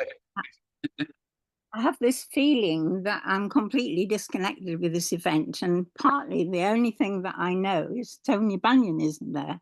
So I don't see you in clear enough form to be able to read what you're saying, and I'm partially deaf. So it would be good if I could get something like the speaker, one of your speakers, shown online, and not Tony Bunyan. So that's what I've got. I could turn it around. Yes, so this is the people inside. So you can. Hi, Mary. Can you see them? Oh no, sorry, I have to put the camera. Right. Can I say that, Yes. I've been having lots of thoughts about Cyprus and wondering what the Cypriots were doing, and I'm not sure I know after being at this meeting and listening to you all. What I'm involved in politics, and I realized I've known some really important people around the Cyprus issue. So I would just like to list them. I worked with Robin Cook when the Iraq war was going on. I'm at the moment, I'm working with the Minister for Europe, Stephen Doughty, and I visited the bases with him 2 years ago. And I don't relate this to anything. So what I've been thinking of is, where does Cyprus fit in terms of settler colonialism? And I've come to the conclusion that the Cypriots, Greek Cypriots and Turkish Cypriots, have both taken on the mantle of divide and rule from Britain, i.e. they're doing their dividing and rule on their own, and that isn't healthy. So just want to relate to, what are we talking about? I mean, I also knew Oscar Oscura, and I worked with Hugh Foote, who was the last colonial person on the island from the British point of view. I think the bases are a mess. I think the relationship with Israel is a mess. And I think Cypriots are mostly devoid of thinking on this issue, and they don't think about it because there aren't methods of thinking about it. The news doesn't tell them anything. Their politicians don't tell them anything. I will say that I was invited to a left meeting, and I believe the left is better than the right, but we're stuck with the right at the moment in both communities. Anyway, so I don't want to just continue like the previous speaker and just go on and on. I just want to know where this is going and why I was invited. Thank you, Mary. Who did invite you? Nikos. Nikos, okay. Well, it's good to hear a variety of, I will ask some of the speakers to come back on your points. I will briefly, you probably didn't hear me say before, I used to live in Cyprus as a child, and from my childish viewpoint, it was not the Greeks or the Turks who were dividing rule, it was the British. I lived there for some years. And I think that's the problem with any colonial situation. Now, it's not to say that some governments of neo-colonial places take over that role for their own political purposes, but I think we have to change, make clear the legal and political. And I am a lawyer. There may be some people in the Cypriot government now who I think are verging towards the fascists and the racists. But it's not to say that they themselves are not somehow the victims of what happened to them in terms of divide and rule. It happens all out over Africa. If you travel a lot, and I have traveled a lot, and I've been an immigration lawyer for decades, when you go places, you're struck immediately by how whoever was the person who took over, who took the land, how they imprint themselves. Malaya, Malaysia, Mauritius. I don't know whether people have been to Mauritius. Mauritius, I was struck by how it looks like bits of India and bits of the Caribbean. A lot of its structures are the same kind of painted wooden structures you get all over the Caribbean, because British took African people and Indian people there and dumped them there, and then they just ruled them. So you have to be very careful, because of course after that it's quite difficult for some countries to survive after that. So my impression certainly wasn't. You have to look back at the root causes of what happened in Cyprus. I'll leave it like that because I think we're going to wind up quite soon. We have another, Yeah. Matthias. Matthias, maybe. Hi, can you hear me? Yeah. Hi, hi, I'm Matthew Stavridis. I'm living in Cyprus. Just a bit of background about me, just so people can understand. I'm British born. I was born in Southend-on-Sea in the UK, but I'm half Cypriot, half Albanian. And I moved to Cyprus and grew up when I was around 4, went back to the UK for my studies. And now I'm back in Cyprus, and basically I'm part of a collective called Genocide Free Cyprus, GFC. And we're basically trying to do our own political analysis / journalism, just to kind of keep the Cypriot community informed about what's going on. And I'd like to ask, well, to point several things out that we've observed, and also ask a few questions. So one thing I do want to point out is the complicity of the current Cypriot government in what's currently going on in Palestine. So we have a few examples of these. One has to do also with military activity from the RAF Akrotiri base. So a lot of reporting has been done by Declassified, and we've also looked at flight data ourselves about the daily spy flights from RAF Akrotiri towards Gaza. And in mid-August, there was one spy flight that actually took off from RAF Akrotiri, but had landed at Paphos International Airport. So this is obviously Cypriot-controlled facilities, and at least to my understanding, I'm definitely no legal expert, but this is like the Cypriot government facilitating military activity at Cypriot-controlled bases. We had also found flight data in late July that showed a C-17 Boeing US warplane at Paphos International Airport going towards Israel. So there's definitely the involvement of, or at least the complicity of the Cypriot government, at least from our perspective. And I also wanted to kind of touch upon the subject of US imperialism and the effect that they have on UK foreign policy. Because, well, I've definitely noticed that UK foreign policy has been heavily affected by US policy. And the US also has an increasing presence on the island as well. Even recently, they had signed a 5-year bilateral defense cooperation with the Republic of Cyprus. And this was basically announced as being to ensure security and stability in the Middle East. So there's definitely the increased involvement of the US and the complicity of the Cypriot government for what's going on in the region. And so, yeah, I would just like to open up the general question of how can we take into account basically the complicity of both the UK and Cypriot government, as well as the US presence on the island and the activities that they're doing. Because essentially it's not just the UK and the and Cypriot who are on the soil. There's a lot of US military activity that has a large effect in the region as well. So yeah, that's just a few things that we've noticed.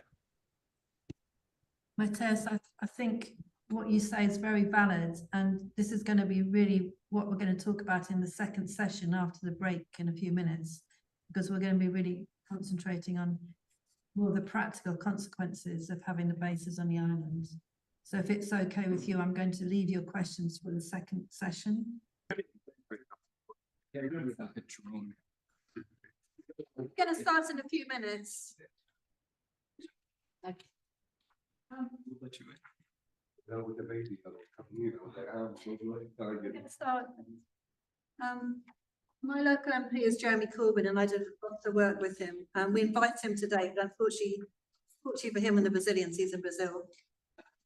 He sent a statement which Nicholas is going to read out. Yes, I'm very pleased that Jeremy sent it. Statement from Jeremy Corbyn MP.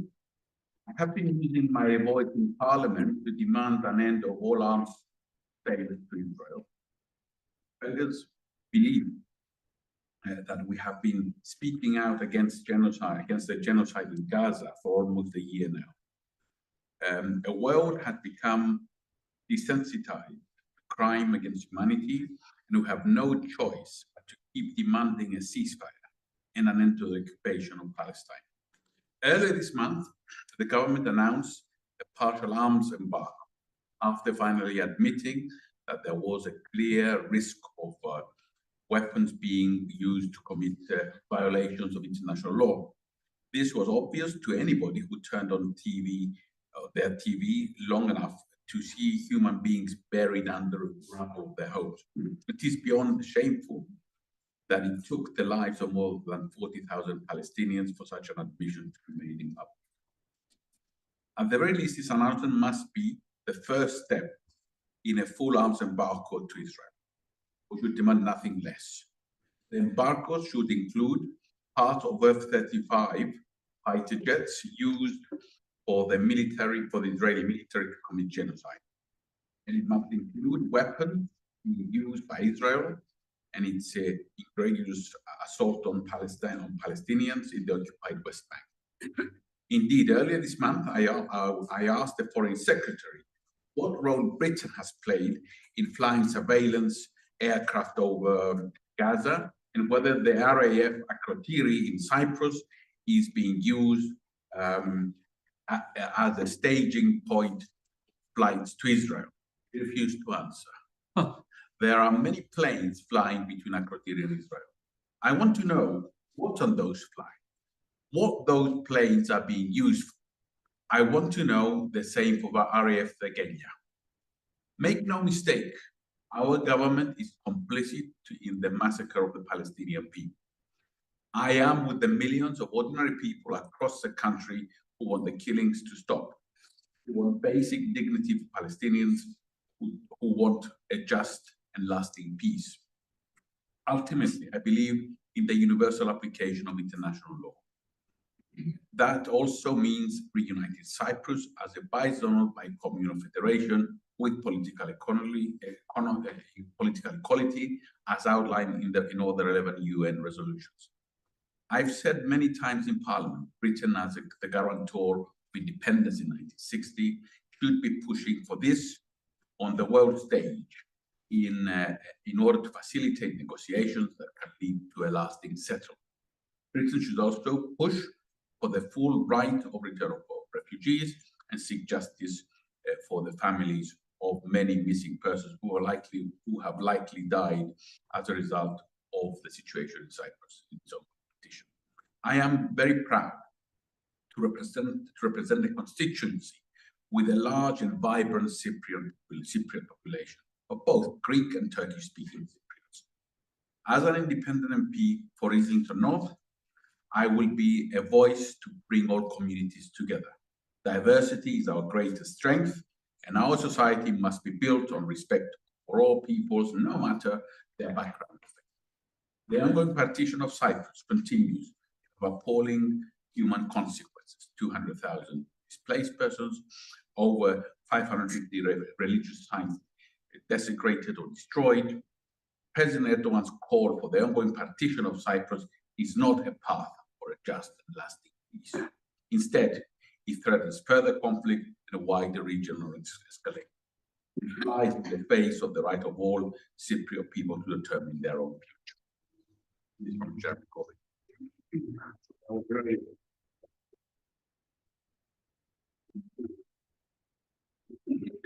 Very much, Jeremy. He also represented the very Cypriot area in Harringay early on in his career. Okay, we're going to go on now to talk more about the sovereign base areas in terms of the war situation present in the Middle East. I'm going to ask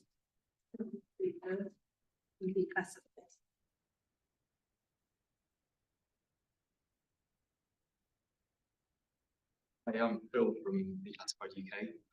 We launched about 5 years ago and made this map.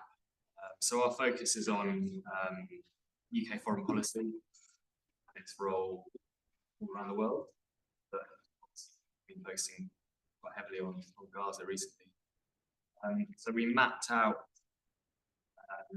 all UK bases around the world. The pins are small.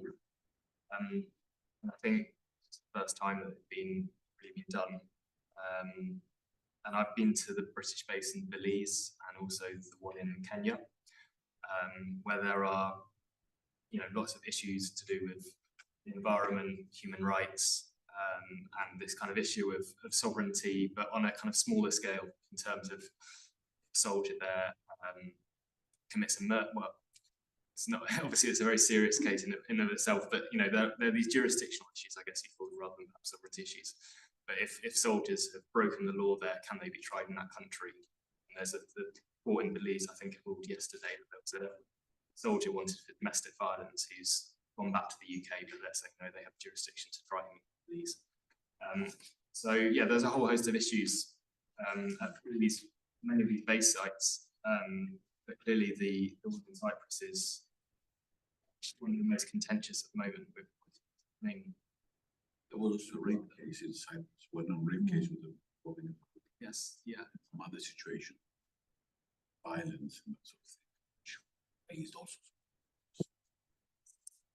And I mean, obviously before the conflicts in Gaza, the base was being used a lot for operations in Iraq and Syria. The RAF was flying Typhoons there on bombing raids against ISIS targets. But a lesser known aspect of that was the special forces were also flying in C-130 planes from Akrotiri that were landing in the desert in Iraq and Syria to go and do covert operations. And that only came to light because one of the planes had a hard landing and was basically written off, and there was an inquiry into the pilot and why he crashed the plane. And that document was made public. But apart from that, there's been very little transparency about how the base has been used in Syria for the special forces. So I've not been to the Cyprus myself, and my colleague Matt Kennard has been there. But with this map, what I tried to do was to actually pinpoint the actual military installations within the sovereign base area. Because when I first heard about it, I thought, okay, so the whole of the Akrotiri sovereign base area is like a military site. But as you know, there's lots of agricultural land, shops, and so forth within the base. So this map it's available on our website. I think nearly 200,000 people have viewed it since we made it.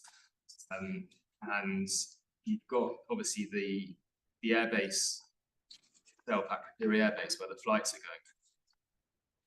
But then we also pinpointed things like there's a GCHQ station down on the peninsula, Cape Gata, which came out of the Snowden leaks. There's also this fuel terminal here as well. Obviously important for the fuel. There are also kind of things that are quite fascinating, like this reservoir that the military operators dam the water supply there. So yeah, I mean there's a lot going on within the base areas itself. different encampments. I think we counted about 17 different military sites. And we also were given this rather strange map by the MOD, which is of the west. This is to the west of Akrotiri. And so you have the border of the current base area. Think of this line here. And then all this area here, which is in the Republic of Cyprus, land that they've got permission to use for military training exercises. And I can't remember if that's from the landowners that have given permission, or if it's state land. But I thought that was quite interesting because it showed even outside this area, there's some kind of spillover. And that's before we even talk about the retained sites up on Mount Troodos. So yeah, this was kind of our initial phase of looking at Cyprus, and we also looked at the amount of animal deaths caused by low-flying aircraft noise. So lots of farmers were getting compensation for sheep and goats that were having heart attacks, miscarriages from the low-flying helicopter noise. And that was really on the map. That was just kind of on the periphery of the Akrotiri base area. So that's how we started looking at the bases. And obviously when the UK Ministry of Defence talks about these bases, oh sorry, I'll just say one, so we mentioned the national park earlier, didn't we? That, which used to be used as a bombing raid, as a kind of bombing range. And I think there were also some sites down along the coast here, some communication towers that they've since sold back to the Cypriot government. In Kalochorio, Yeah. there's a shooting range, and in exchange for Hamas, they can do their shootings there. Okay. I think that was the agreement. I might misremember. That's the main shooting range of the Cypriot National Guard. Okay, yeah. So it's interesting that there is some lands being given back, which shows maybe more, maybe all of it can be given back. But yeah, when the Ministry of Defence talks about the Cyprus base, it's very much a kind of humanitarian staging post. So these aid drops that they've been doing over Gaza have flown from Akrotiri, and now they're talking about positioning troops there to evacuate people from Lebanon. If you remember when the civil war in Sudan kicked off a couple of years ago, they were flying evacuation flights from Akrotiri down to Khartoum, and they were stressing that this, it's really important the UK had this so we could evacuate British nationals. I mean, I would argue that there were lots of other airfields in other parts of the civilian airfields that they could have just as easily have used for those operations. But that's how the MOD like to present it, and I think the situation in Lebanon worsening, we'll see that narrative being pushed more and more. But at the classified, our focus has been on the more sinister aspects of the base. So we heard about the surveillance flights that have been going from Akrotiri, flying over Gaza.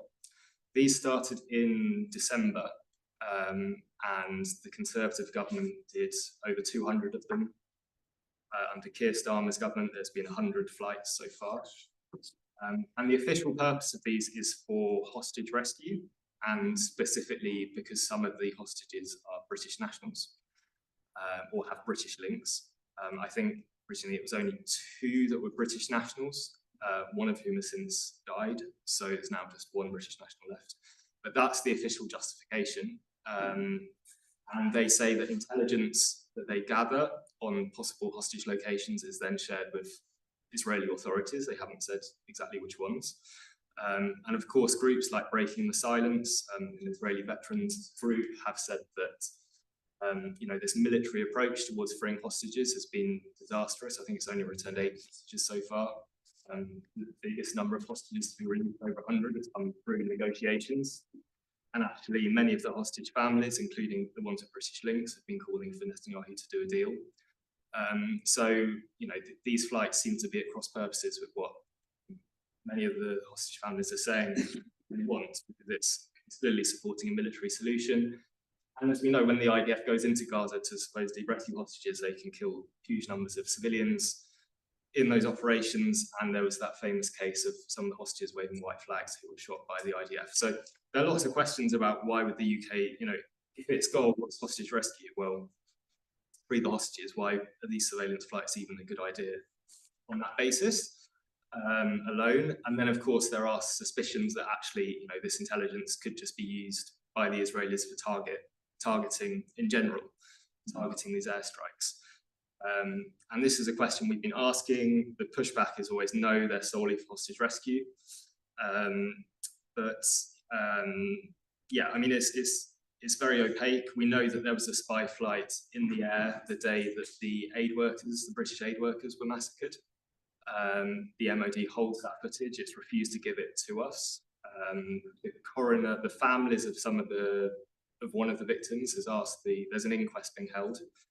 And one of the victims' families is asking the coroner to get access to that footage to see if it sheds light on the events leading up to the airstrike. Because the IDF has not released footage from that incident. So yeah, that's spy flights. We've also raised concerns about this, if they are sharing intelligence or receiving intelligence from Israel before they take off about where to look for hostages. You will have seen when David Lammy announced he was suspending some of the arms exports, one of the 3 reasons that he gave was that Israel is not allowing the Red Cross in to see the detainees, and their concerns that they're being people that are mistreated. I mean, obviously there's a lot of evidence that they're being tortured. And this actually has should have implications for UK intelligence sharing with Israel. We're not meant to receive intelligence that might come from prisoners who've been tortured, because that would look like we're encouraging that country to torture the prisoners. So again, this is an issue that we've raised.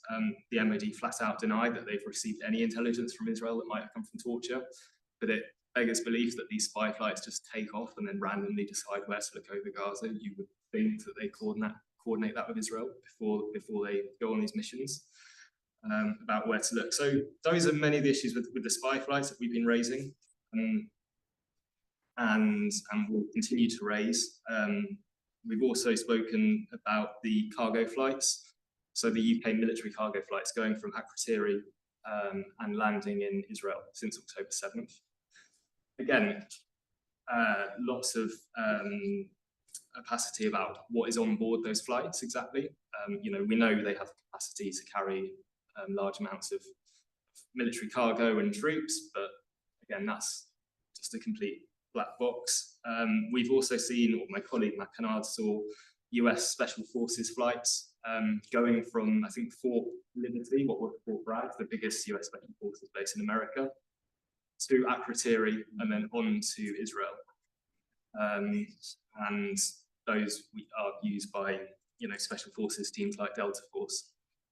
And that, with those flights, again, there's this question of, well, should the Cypriot authorities be at least informed? Obviously, they don't need to grant permission, but should they at least be aware of how the bases are being used?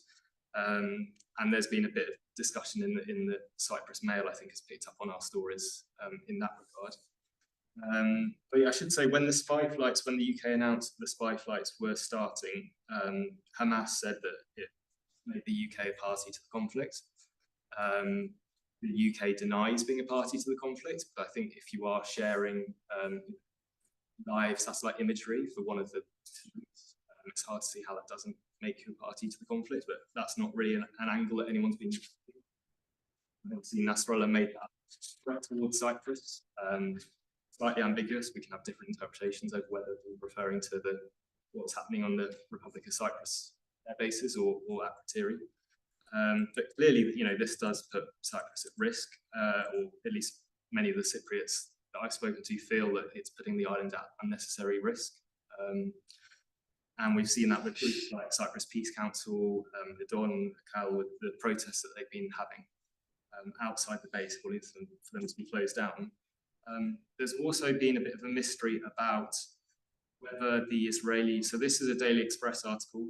I'm not saying the Daily Express is a particularly reliable newspaper, but they do have, they sometimes get kind of leaks from Whitehall. And this article in February said that the UK had stopped giving help for Israel's F-35 fighter jets. It claimed there was a facility at Akrotiri for maintenance of these aircraft that Israel could use, and that the UK had ceased giving Israel permission to do that during the conflict. when MPs asked questions about this article in Parliament, the MOD completely denied any such facility existed, or that any Israeli planes had landed at Kriteri prior to this decision. So I don't know what, where the truth lies in this matter. Obviously, you can imagine if Israel did come under a massive attack from Iran, that they might want to move some of their best fighter jets to Kriteri during those hostilities to give them some shelter. And the UK and Israel have this defence cooperation treaty that they signed in 2020, the contents of which haven't been released. So we don't know what the provisions are and if it has scenarios like that built into it.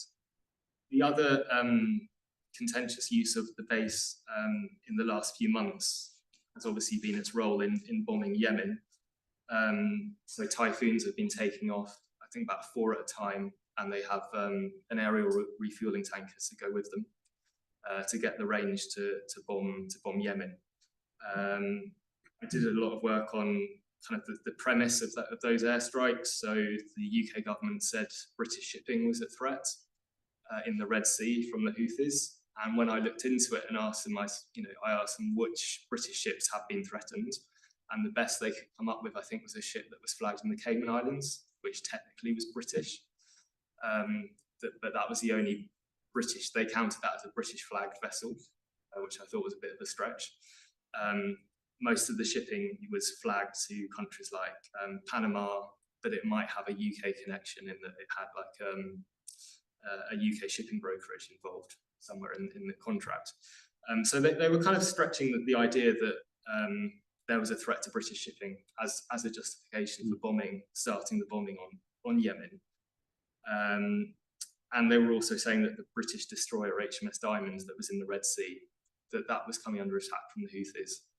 I think the Houthis would argue that given the UK's record in arming Saudi Arabia and so on, that having a British warship, albeit in international waters, but within striking distance of their coast, they could argue that that was a threat to them. But what we saw quite quickly, I think by the time of the second round of bombing raids, was that Britain was targeting not just the surface-to-ship missile launchers and drone sites that the Houthis had, but they were also targeting Yemen's air defences, the surface-to-air missile systems. So I spoke to a professor of international law, and he was saying, well, it's really hard to argue that poses an imminent threat to British shipping, surface-to-air missile launchers.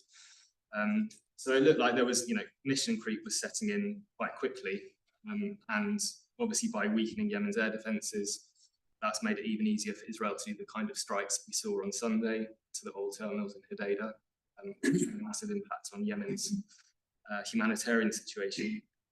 And before this conflict, during the Saudi bombing of Yemen, there was a flight going every week from the major British arms factory in the north of England to Kriteri, where it would refuel overnight and stay overnight, and then it would fly on to Saudi Arabia the next day. And that plane was going every week. We went up to the arms factory in the north of England and filmed it taking off. When we tried to ask, so when it landed in Kriteri, it had to go through the sovereign base area customs.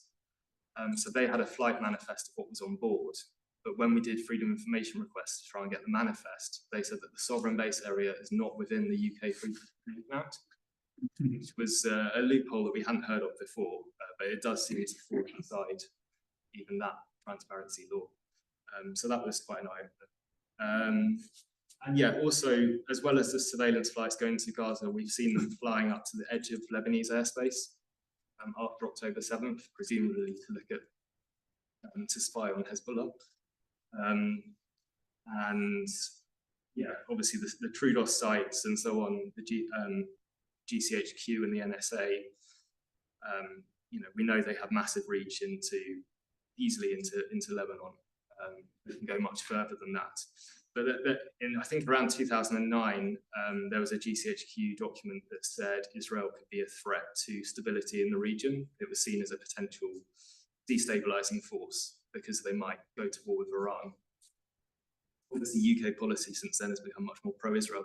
But back then, with the NSA, they were looking into Israeli drone feeds over the Golan Heights to see if they were going to start conflict. So they clearly have that capability. But yeah, the politics of it's obviously shifted quite a lot since then. So yeah, those are just some ways that the bases are being used and abused that we've been covering at Declassified.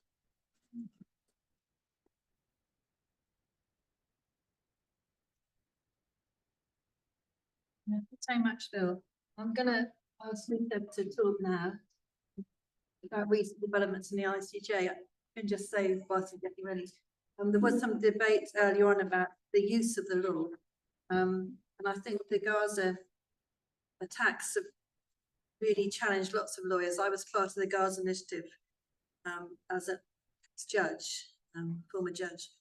And many of us were skeptical whether our letters and our research played any part, but as somebody who's worked for the UN, I think it's at least defensive work as a lawyer is really important at this juncture, because the UN appears to be very powerless and is very powerless in lots of ways, but it stands between and many other people around the world and attacks, torture, child abuse, and as a defense, the UN is what we've got. It may not be perfect. I would also say, as a positive thing, is that having worked in many UN projects, I've quite often been very frustrated by UNICEF and UNHCR, amongst others. But I have found that the Gaza attacks have really brought lots of them to the left. They're so appalled that actually people I'm quite surprised have spoken up. And some people, some of the rapporteurs who are really good, have actually risen up to more prominence because they've been really outspoken and they've had lots of people support them. So in some ways, the unintended purposes have been to actually strengthen some of the UN bodies internally, which is interesting. Yeah, thanks very much for ending the law a little bit compared to what we heard in that amazing first session that we did. For which thanks, and thank you, Phil, also. Your work. So yeah, my story is going to be very legalistic. I'm going to talk very specifically about the advisory opinion. 19th of July, good, yeah, 19th July 2024.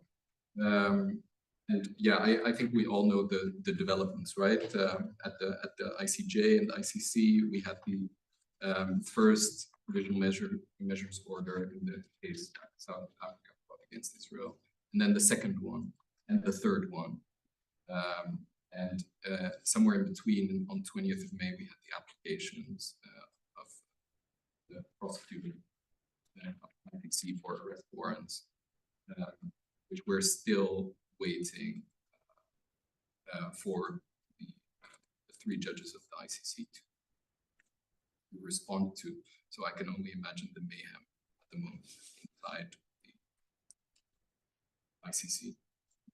So I'm going to focus on the ICJ advisory opinion a few months ago now, and very specifically about the obligations for third states, or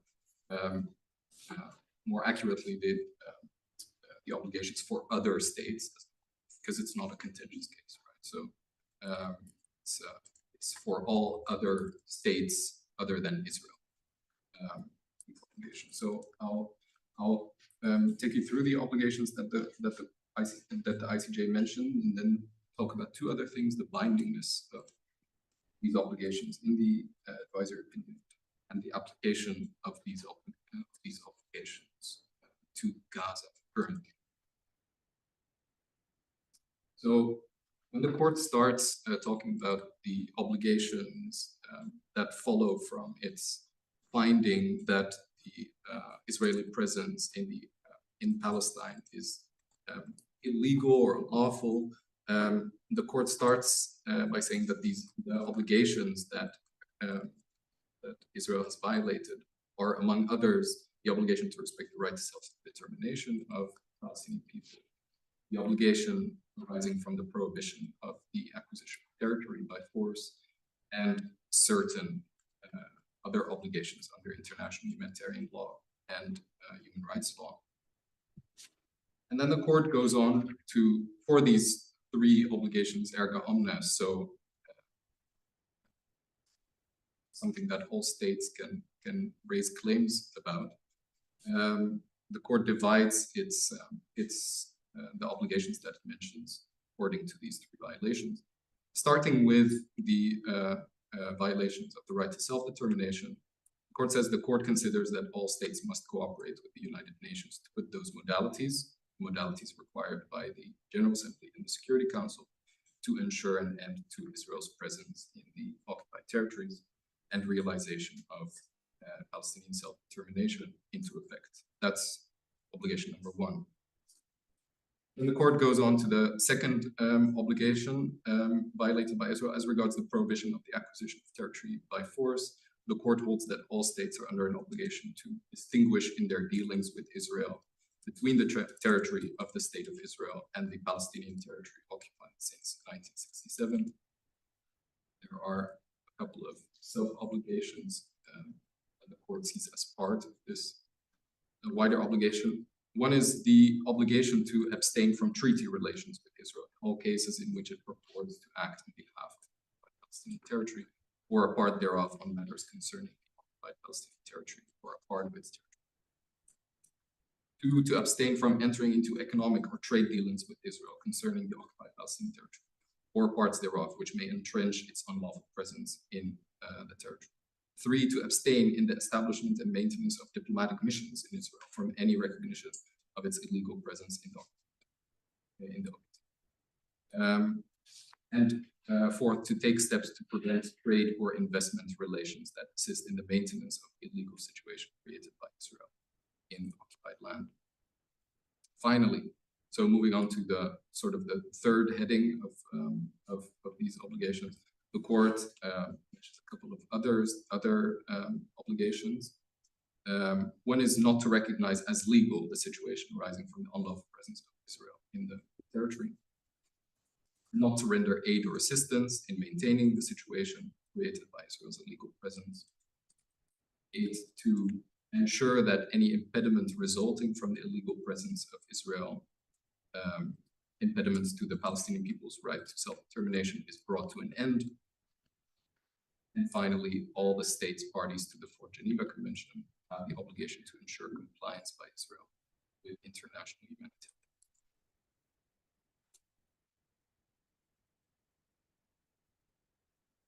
humanitarian. This is a pretty big deal, I think, that there are these 9 obligations that the court puts on all other states, including the United Kingdom, of course, and including Cyprus as well, the Republic of Cyprus. Obviously, people feel that these are very big obligations. So you get a couple of counters. So one famous one that you hear is that, well, it's just an advisory opinion, so it's not a binding judgment. And there's a couple of ways to respond to that. One is to take bindingness seriously, basically, to engage with that argument seriously. So you get into the discussion, well, bindingness is actually a little bit more complicated. It's not a judgment in a contentious case, so it's not binding in that sense, but it does have legal effect. And that's something that the International Tribunal for the Law of the Sea refers to in its judgment in the case of Mauritius against Greece, where the tribunal confirms that Mauritius has sovereignty over Chagos Island. And it refers, of course, to the ICJ advisory opinion. So it says, and I'll just read out the parts in bold. Judicial determinations made in advisory opinions carry no less weight and authority than those in judgments, because they are made with the same rigor and scrutiny by the principal judicial organ of the United Nations, ICJ, with competence in matters of international law. And the court then goes on. It says a bit more about how Chagos applies to their ruling, and it ends with the special chamber of the tribunal considers that those determinations made by the ICJ have legal effect. So this simple argument of, well, it's just an advisory opinion is actually a bit more. Yeah, there's a way to engage seriously with this argument that advisory opinions are just opinions, not binding judgment. But then there's a way in which you can say, well, that's clearly just a cynical argument not to comply, because all these first three orders that ICJ came up with were binding as on the two parties, and what have they changed for Israel's conduct, right? So did bindingness really do anything at all? Or is this just another cynical argument not to comply for Israel? And so in here, there's a way of shifting the argument more about in terms of how the ICJ looks at this at the current situation, is that it thinks about what options does it have, not regardless of bindingness, but in terms of their effectiveness, the enforcement of what they have to say, of their findings. And I think the judges of the ICJ know very well that Israel will not comply with orders, whether they are binding or not. So that option is more or less ruled out for it, that it will have an effect on Israel's conduct. The same with regard to the Security Council, which is because of the veto of the United States, anything that the court will say, the idea that there will be enforcement through a resolution from the Security Council is ruled out, and the judges of the court obviously know this. And this is why in the part of the opinion where they address the United Nations, they are mainly interested in what the General Assembly can do rather than what the Security Council can do. But, and this is why I think that third states or other states, the obligations that they put on other states is so important, because they know that effectiveness through compliance by Israel, not going to happen. Enforcement through the Security Council is not going to happen. So that's why I think there is an appeal to other states and to the obligations of other states to see what they can do, what measures they should take to put an end to the situation. That's why I think those parts of the opinion are especially important in this case.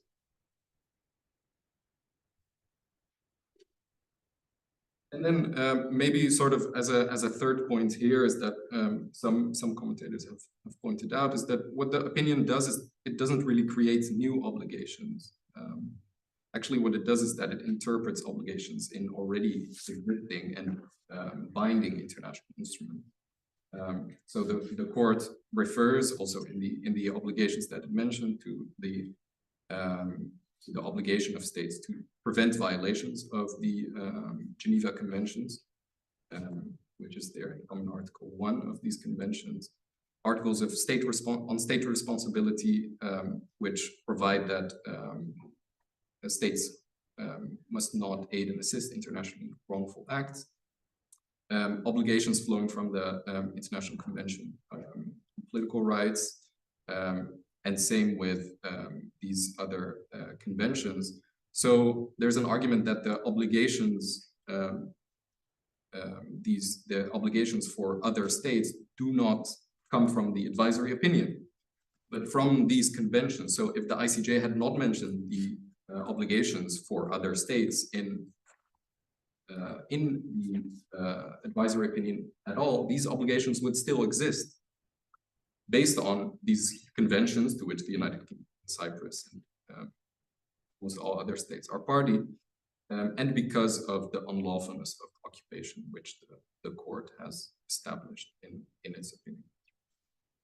So in a way, this argument of the bindingness of the advisory opinion is irrelevant looking at it from this perspective, where the obligations themselves are not coming from the advisory opinion, but they are coming from these international instruments which are binding on all states.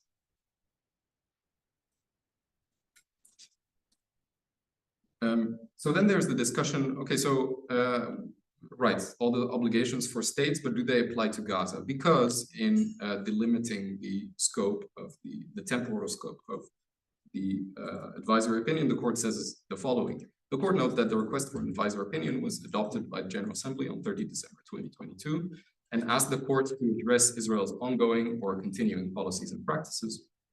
Thus, the court is of the view that the policies and practices contemplated by the request of the General Assembly do not include conduct by Israel in the Gaza Strip in response to the attack carried out against it by Hamas groups in October 2023.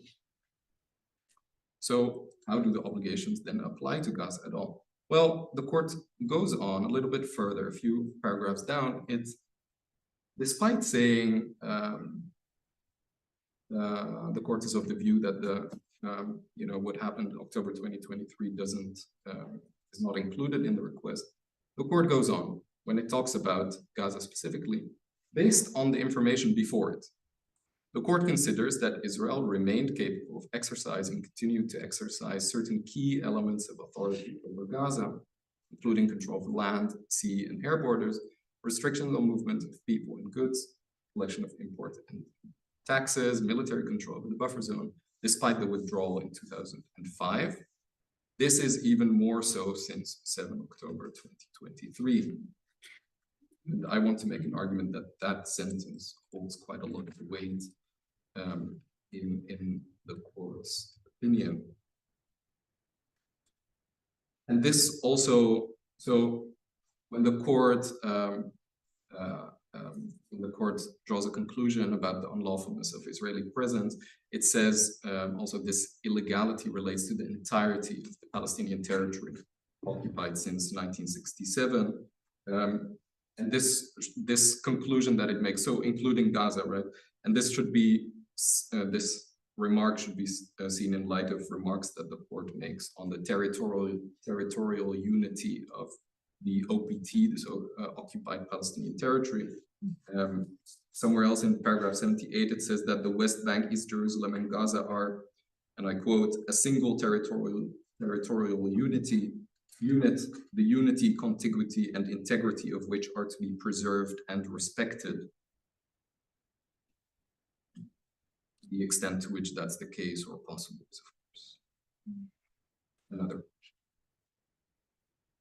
But the court clearly sees the OPT as one unit, right? Not to be divided. So its conclusions, whether it's on Israel's obligation to withdraw, Israel's other obligations, the obligations of the United States, and the obligations of all the other states apply to the entire territory. So then you have these judges who, 4 of them, who are unhappy with this conclusion of the court. So Judge Cleveland, she says, it's unclear what legal and practical conclusions can be drawn from the court's opinion regarding Israel's conduct toward Gaza. The circumstances of the current armed conflict in Gaza are not before the court in this advisory opinion, and the temporal scope of the opinion established by the court makes the application of the court's conclusions to Gaza difficult. In my view, the court also does not substantiate its conclusion that the unlawfulness of Israel's presence and the concomitant duty to withdraw apply to the current situation in the Gaza Strip.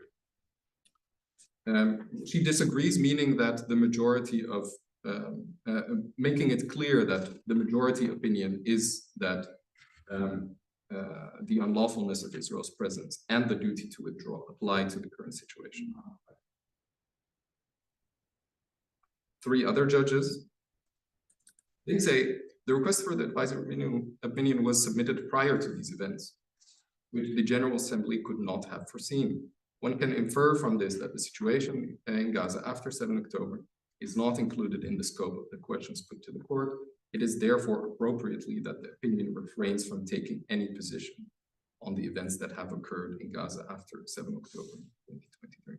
This last sentence, it is therefore appropriately that the opinion refrains from taking any position, I think is incorrect, because the courts did take a position. It said that the Israel's exercise of key elements of authority over Gaza was even more so since 7 October 2023.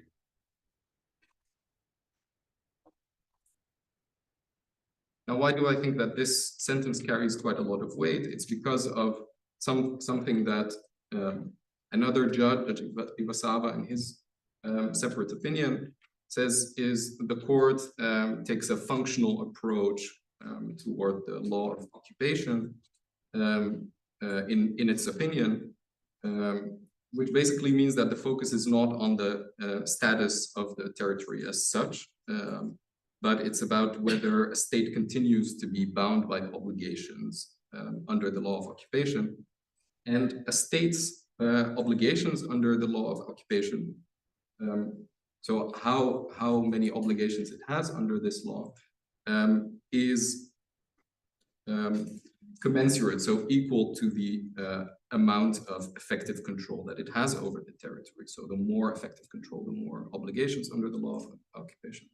And the less effective control, the less these obligations will apply to the occupier. And what the court is saying in the sentence, that the effective control, the exercise of key elements of authority, is more so since 7 October 2023, meaning that the obligations that bind the occupier are ever more so since October 2023.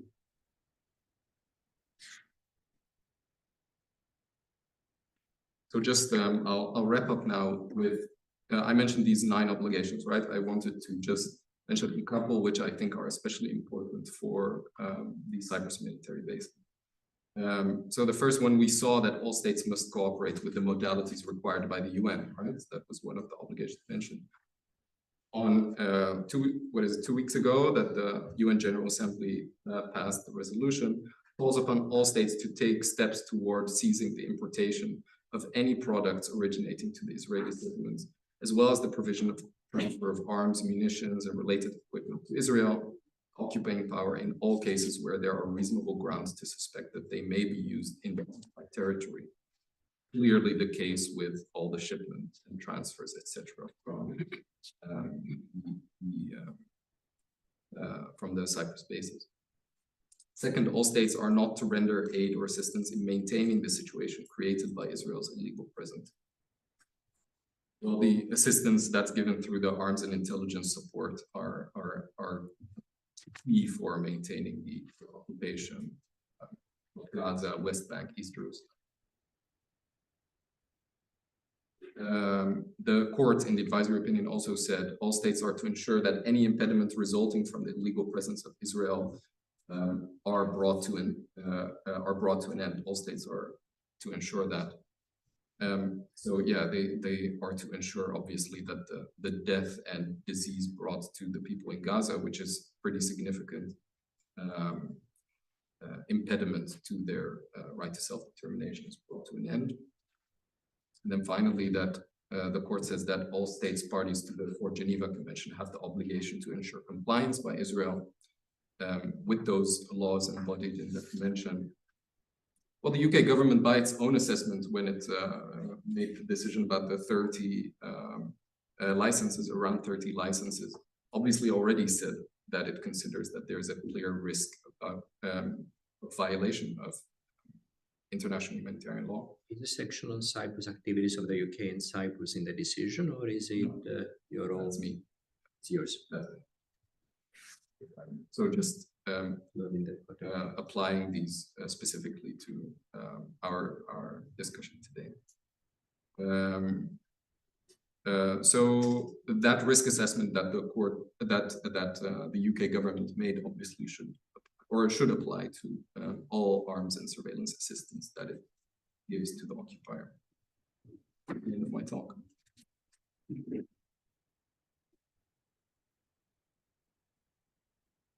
Very much, Yusuf. Are there any questions from the people here in the room? Theo wanted to ask something from previous session. I want to go for the previous session. Let me go first because you. Yeah, I'll find my question. Yeah, I guess, I mean, given the fact that many of these countries are actually reticent to respect or kind of to live up to their obligations not to recognize illegality of Israeli occupation, including the UK, I was wondering about if we could have a discussion about the use of domestic litigation here in the UK or in Cyprus, about how to kind of at least give some substance to these obligations, because otherwise, if there's no other country that's going to bring and I think this is, I don't think these are obligations. I don't think this might come up in international tribunals. So I think I'm just curious about how to develop this internally in legal prospects. What I found interesting in the court's decision is maybe it's for the first time I see that in interpreting what the obligation to not recognize the legality for as an unlawful legal situation, they add also a positive obligation, which is to take steps to prevent trade or investment relations that assist in the maintenance of the illegal situation. And I think this is a crucial point, because for a long time, this obligation was considered to be engage only direct state responsibility in terms of trade or supplies of weapons. And here we see kind of an obligation to also regulate the conduct of private companies within the state. And within the UK, at least under the Tory government, I saw kind of a reactionary step where they actually were kind of trying to basically ban public bodies from taking a stance on boycotts, etc. So I was just thinking about your thoughts about this and how to strategize this decision on domestic level. Come in as well. Brilliant question and brilliant talks. Thanks everyone. Sorry for coming in late into the conversation, but I was really struck by the fact that you focused on these kind of third state or other state obligations, and I'm inclined to align with you in thinking that those are actually where it's at the moment. It's a really interesting dimension of the recent developments, and it's an important dimension and one in which there needs to be more mobilization, more efforts to elucidate these obligations and to actually apply pressure for them to be realized. And I was just interested in how you see those relating to the ICC developments. I don't have as much faith in terms of the actual concrete implications of the ICC developments, but I would love to hear from you in terms of how you see the dynamics between the ICC and the ICJ. Yes, can I ask a question? To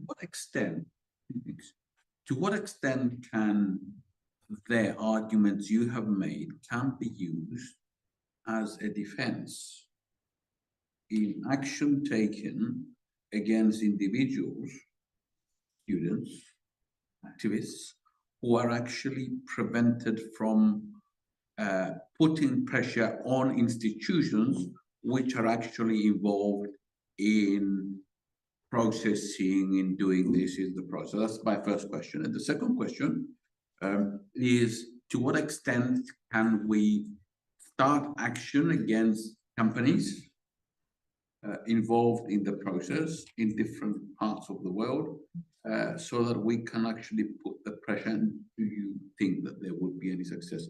Here we use the law as a shield. Yeah. No, these are rearguard fights for sure.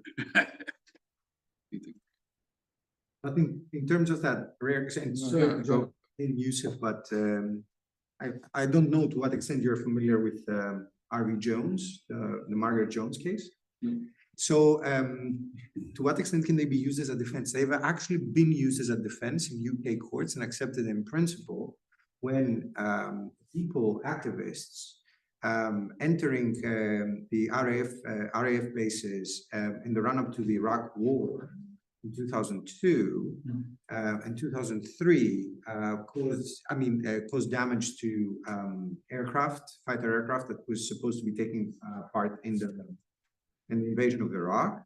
And when they were charged with trespass and criminal damage and the whole shebang, they used as a defense the fact that under UK law, they were acting to prevent the commission of a crime being the crime of aggression. This was before the Kampala amendments, of course. So it's sort of like kind of lost their case, but they actually won it in principle because UK courts accepted that acting to prevent the commission of an international crime, that being the crime of aggression, was actually an acceptable defense under UK criminal law. Yes, rearguard fights, but there is, I mean, the whole point is that you can be inventive and thoughtful in your rearguard fights. So I would imagine that there are certain things that you can, of course, this goes down to criminal law, of course, and there's a crime of aggression. But in that sense, there is also a crime of genocide. And so the crime of the crimes. yes, and in fact, you can say that to the extent that the crime of genocide is well established in customary law, at least in the UK, through customary law being a source of the common law, this could be a common law defense to a crime. I mean, it's been tried and worked in principle, so why not? Sorry, that's so. And sorry to jump into your third. Harley's question. Well, I mean, it's some of this is connected with what was said previously in the previous session. Yeah, so I mean, there was a discussion about NATO. I think an interesting question arises when you had the votes in the General Assembly on Mauritius and the Chagos Islands and how they were illegally decoupled from Mauritius proper. You had votes in the General Assembly. How did NATO member states vote in the General Assembly when it came to that particular issue? I think there was more than one vote, but in the last vote, how did they vote? And I think from that, we can also think about why a lot of countries, including a lot of Cypriots, are very skeptical of NATO, because you look at how NATO member states vote in the General Assembly and you think, and I think the second question was about the bases. I mean, what should be the strategy of the left in Cyprus? I mean, should we say, well, you know, let's wait until we get reunification and then, you know, start talking about the closure of the bases, or, you know, doing something about their legal status, or should something start now? And I don't just mean in a political sense, but also in a legal sense. I think also Ireland came up in the last session. Well, this secret agreement you had between the Republic of Ireland and the UK about the UK protecting Ireland's territorial integrity or something, whatever, doesn't that go against a very important principle of the Irish constitution, that Ireland is a neutral country, it should remain neutral? Yeah, so the last one was about, I think, Nikos, you mentioned in Cyprus, the right to sort of put it to the Cypriot people. Should we be supportive of the Americans, or should we be supportive of the Palestinians? Well, sometimes the right in Cyprus frames things in a very racist way. So they say, we're Palestinians, they're Muslim, you know, Americans, they're sort of Christian. Well, of course, we're Christian as well, so, you know, be supporting the Americans rather than the Palestinians. That's just a bit of commentary as a question. And Matthew has a question here. Matthew, Can you give your question? Hi, can you hear me?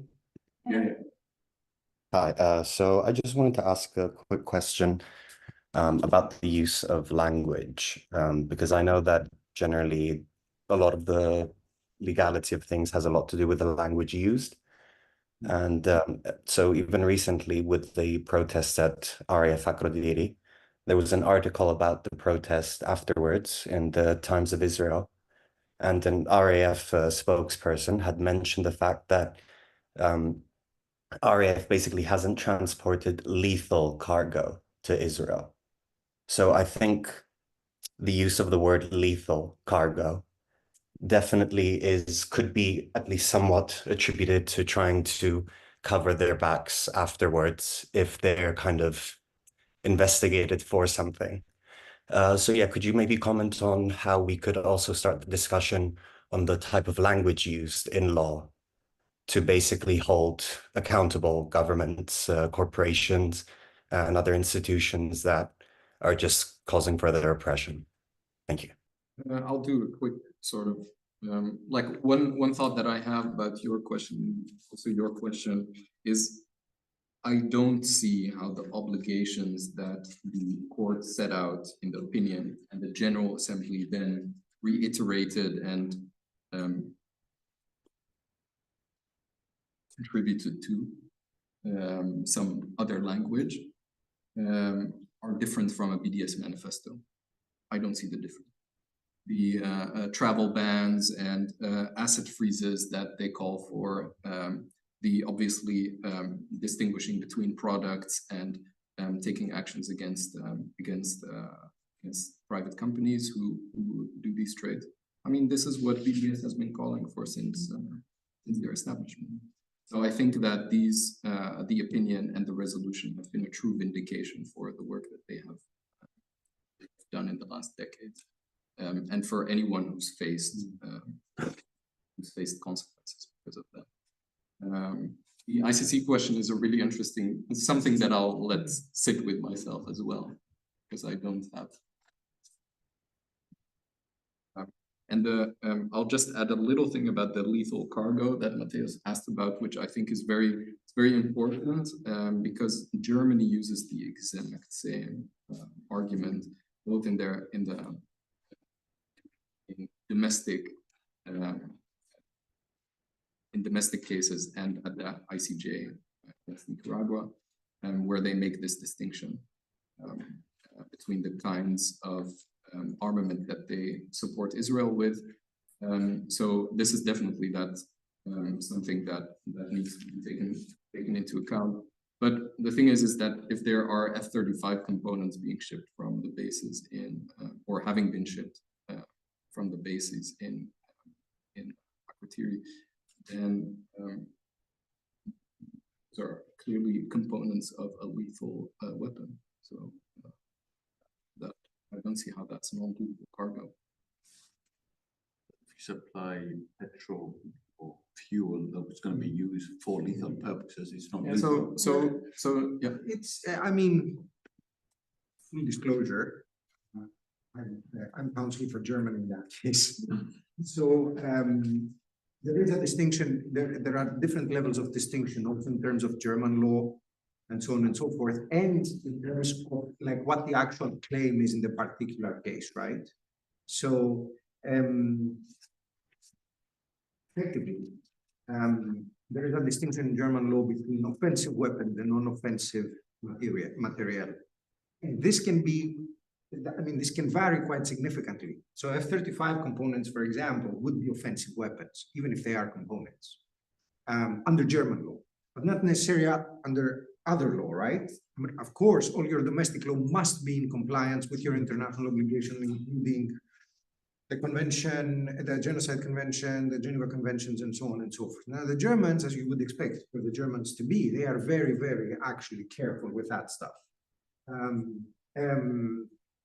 But non-offensive material then can include all sorts of defensive things like helmets, flak jackets, that kind of thing.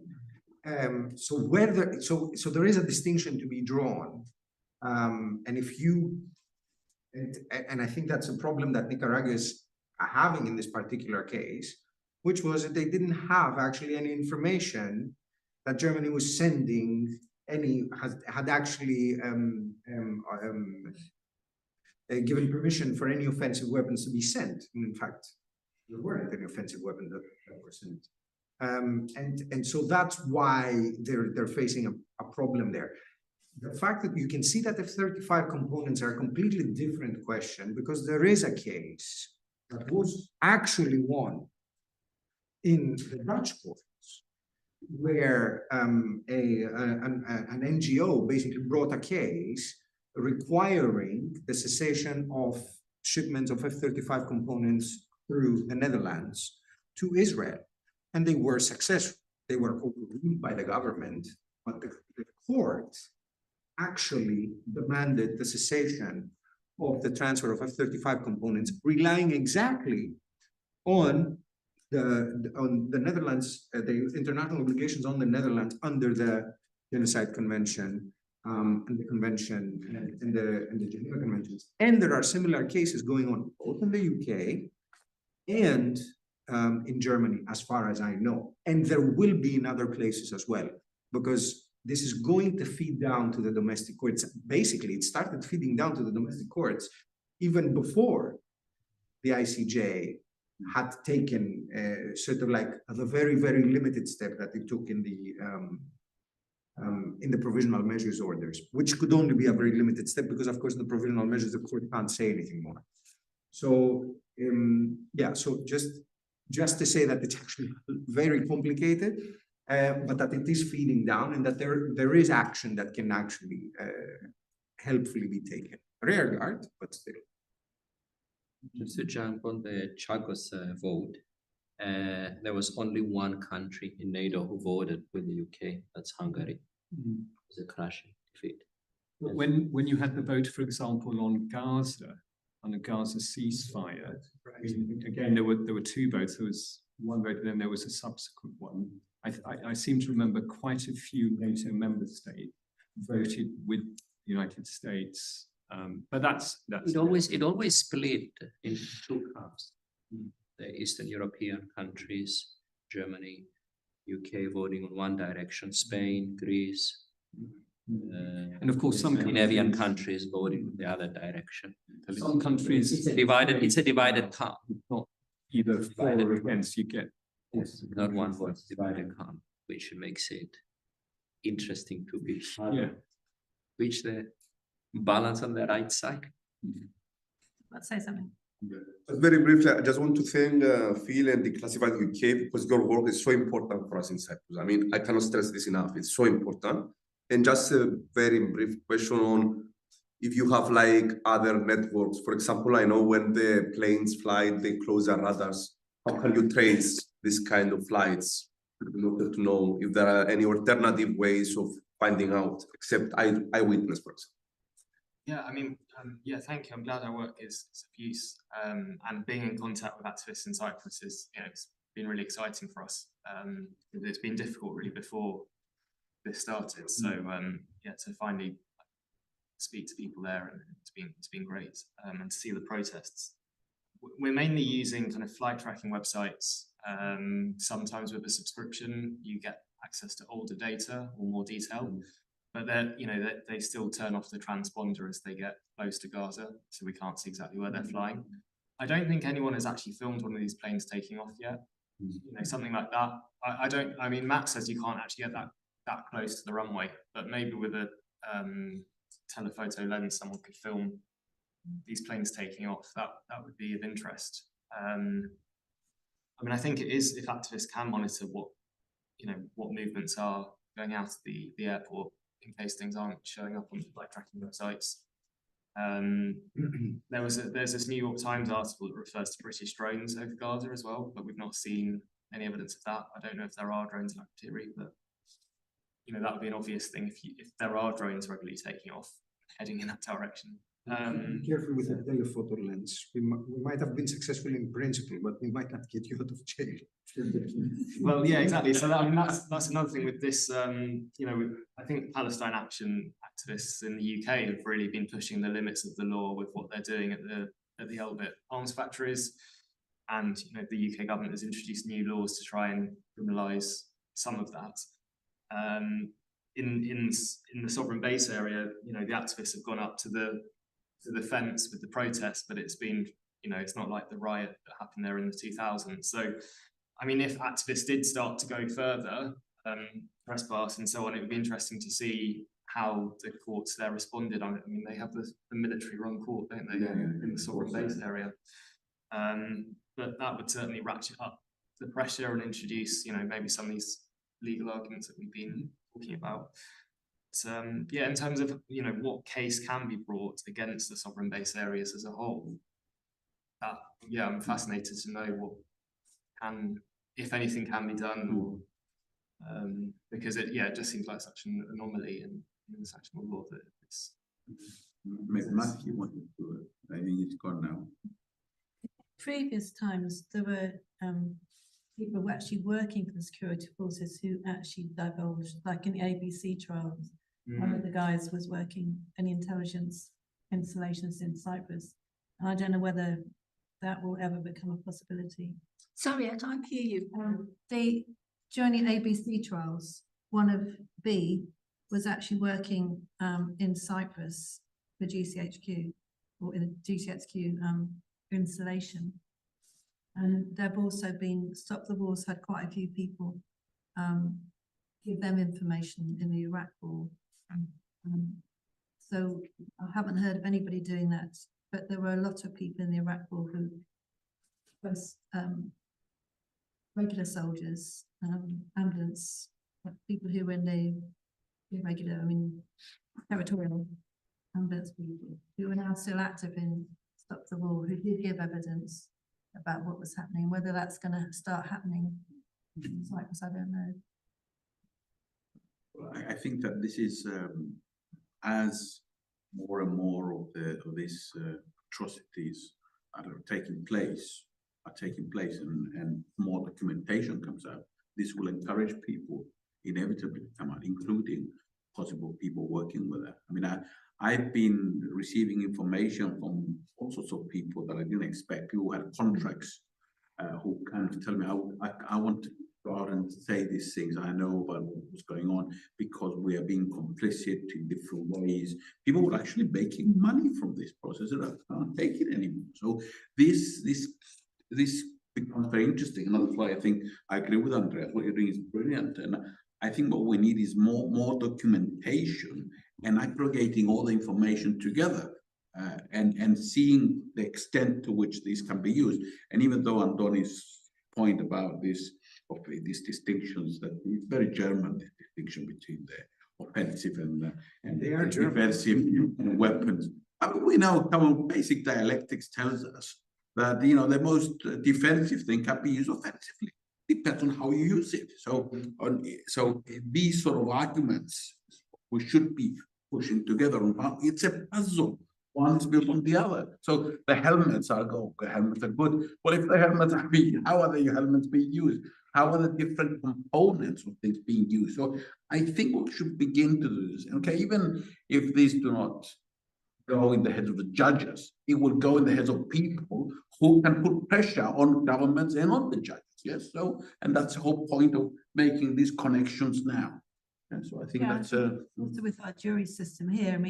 In environmental cases, during a number and in secrets cases in the past, juries have actually gone against what the judge said to them, actually gone against the evidence, but actually had not guilty. Let me just say also on this point, right? There was, when ISIS was making its inroads in Iraq and in Syria in 2014, a lot of people noticed that, hey, they own a hell of a lot of Toyota cars, don't they? Oh. These vans, these big vans that they have. The trucks, the tacticals. And it was, everybody was noticing these hugely expensive cars. And, like the point of some people was, well, they're just cars, and like Toyota can, that they are selling these cars to these people. That's just, they're just cars. But they were mounting huge, machine guns on top of these things. And what they do with these products is usually something that's hard to categorize as non-offensive. So it came from Cyprus. Some came from Cyprus. Yeah. But In the north. But you do realize the problem of basically saying everything can be at you. This is standard in the law of armed conflict and the law of neutrality, right? Dual use items. If you say a helmet can be used, that would then include cement. That would then include water.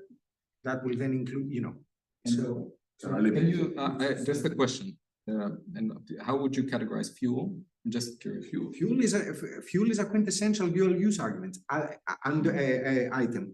Under international law, as long as you've done your due diligence, you can actually transfer fuel.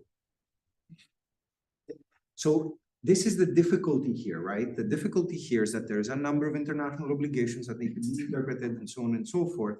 And in particular, a number of obligations that are not first of all, that have not been clearly tried before international courts so far. And second of all, quite a lot of them are pretty loose, especially when we're talking about aid or assistance, right?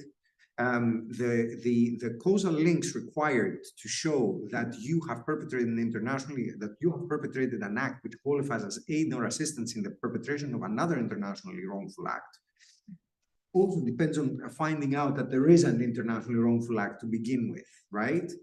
That, for example, cannot come before the ICJ anyway, because effectively the monetary gold principle prevents it, right? You would be requiring the court to pass on the responsibility, the legal situation of a third state, not before the court.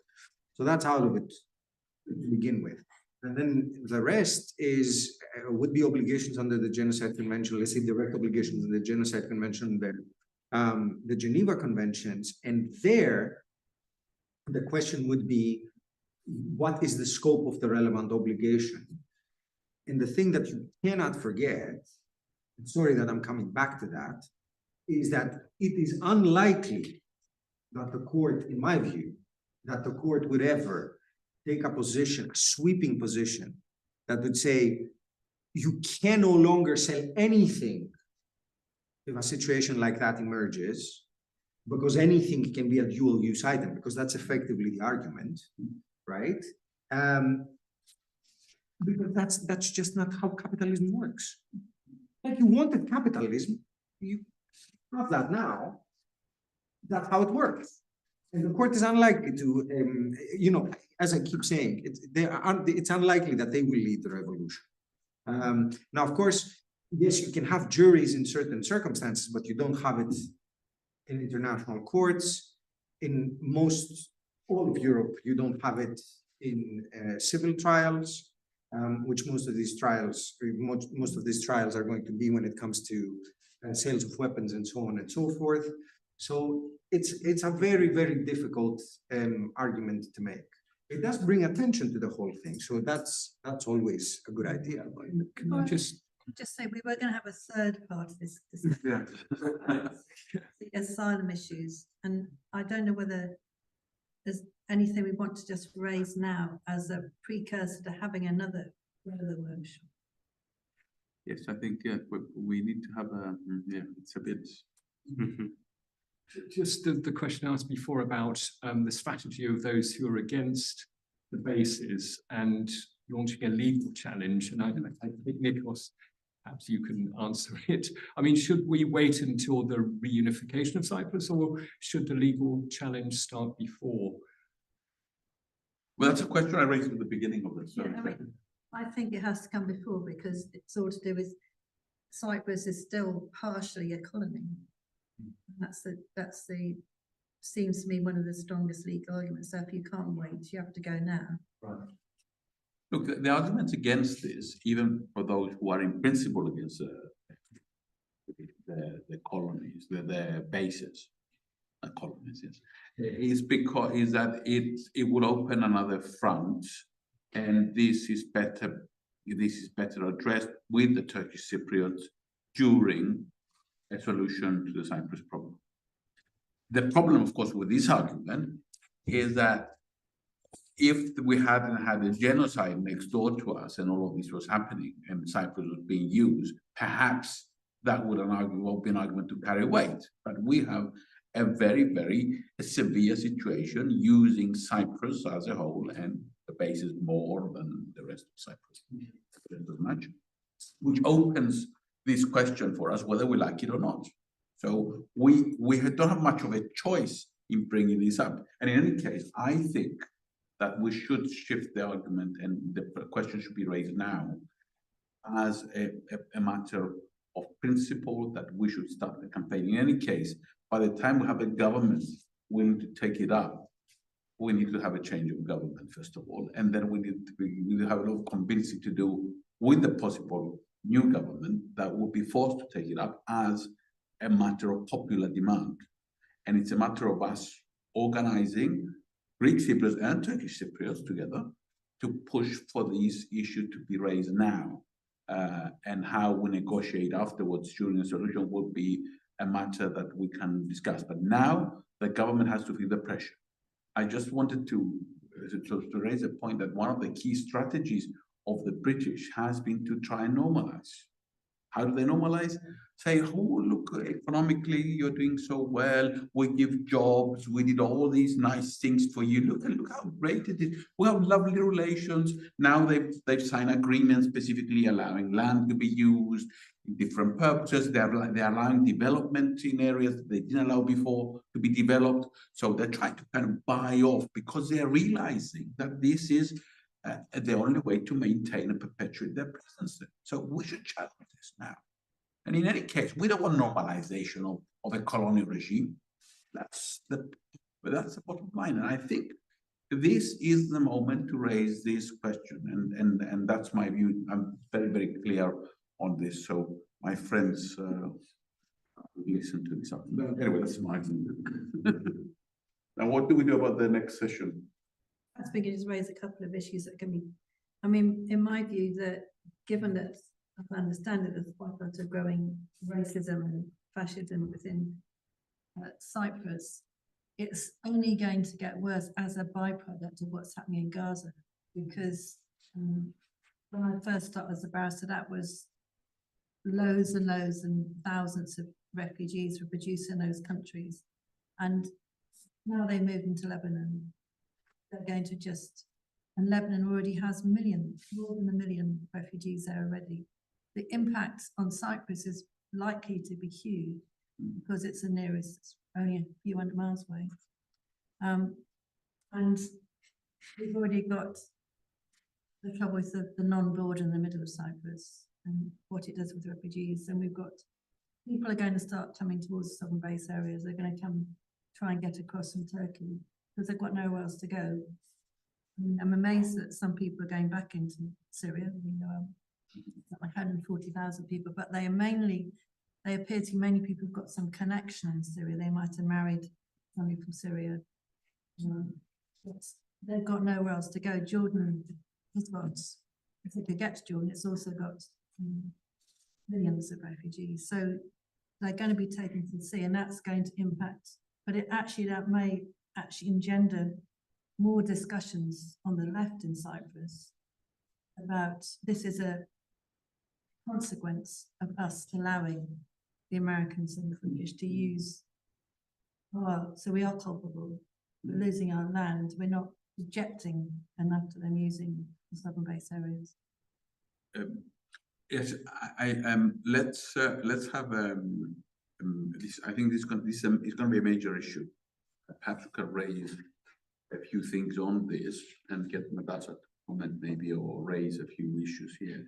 I heard this morning on the Cypriot radio, there was somebody who came up and said that yesterday alone, Ayanapa has taken 500 new people coming in, but these are people with with kind of luxury boats that they're allowed to, and they were actually advertising and saying that, oh, they come from the marina, the new marina of Ayanapa, and each person is charged with $1,500, and it's okay, it's good, because this is the rich people coming in. In the meantime, something that I have raised in the PowerPoint, and there is actually a very interesting study now, which is going to be published in the next few weeks, on monitoring the different technologies that are being used to prevent people. So different pushbacks that are being organized. There are about 2 to 3 pushbacks every day been taking place for the past few months outside Lebanon, outside the territorial waters of Lebanon. So there are things happening outside Lebanon, but I don't think this can be prevented as much as it could before without using real violence to actually stop them. So one route would be to stop the sea kind of stuff that's going on, which is an appalling situation with thousands of people already being pushed back, violating every principle of you can think of international law. But there's also a big thing about the violence on the Green Line, and this is a big thing already. We have 50 people stuck there in the buffer zone. since last April. This is going to likely to go because they're going to go, if they leave Lebanon, they probably go to Turkey and come from the north. So we'll have a major issue, a major crisis coming, and the rise of the far right in Cyprus, including the new under minister who's been appointed. He's appalling. His views are kind of verge on neo-Nazi kind of views on what he's talking about. So we're talking about a very, very dangerous situation that has to be addressed. So I think we may have another session, maybe not a live session. We can do it online with some people here, so we can have this issue, because it will be the big issue tomorrow after we know what will happen with if there's going to be a regional war and so on. Let's see what will happen. But maybe Natasha would like to raise a few questions, and Nadine, and maybe some general questions, and then we can close it. I think I'll keep it brief. What I would say is just that we were talking about states of exception as well yesterday, and there are definitely some exceptional or quasi-exceptional / extraordinary dimensions, particularly to the plight of irregularized migrants, asylum seekers and refugees in places like the sovereign base areas or the buffer zone. But equally, their plight is part of a continuum of dehumanization and, profound othering that has taken place in relation to irregularized migrants, asylum seekers and refugees, not just in Cyprus, but also in the UK, around Europe and beyond. And we see the banality of it, even in just the numbers, the pervasiveness of it. And in Cyprus, it is a phenomenon. The anti-immigration sort of phenomenon is found in numerous cases against Cyprus in the European Court of Human Rights, where both the length of detention of people facing potential removal and the conditions in which they have been held have been found to have violated the convention, including the right to liberty under Article 5, and the right not to be subject to torture or to inhuman or degrading Article 3. And so there's an interesting dynamic here between sort of the exception and the norm, and what the position of people who care about the fundamentals of humanitarianism, human dignity, human rights should be in relation to this dynamic. And I think we need to avoid treating things as exceptional, particularly because a lot of what we've talked about today is about the lineages and the continuities of abusive practices and dehumanizing practices and so on. And I mean, the UK, I work a lot on the right not to be tortured or ill-treated, which is also a right that prohibits refoulement of asylum seekers. And it's a deeply unpopular right in this country. Robert Jenrick wants to leave the ECHR so that can deport people to be tortured.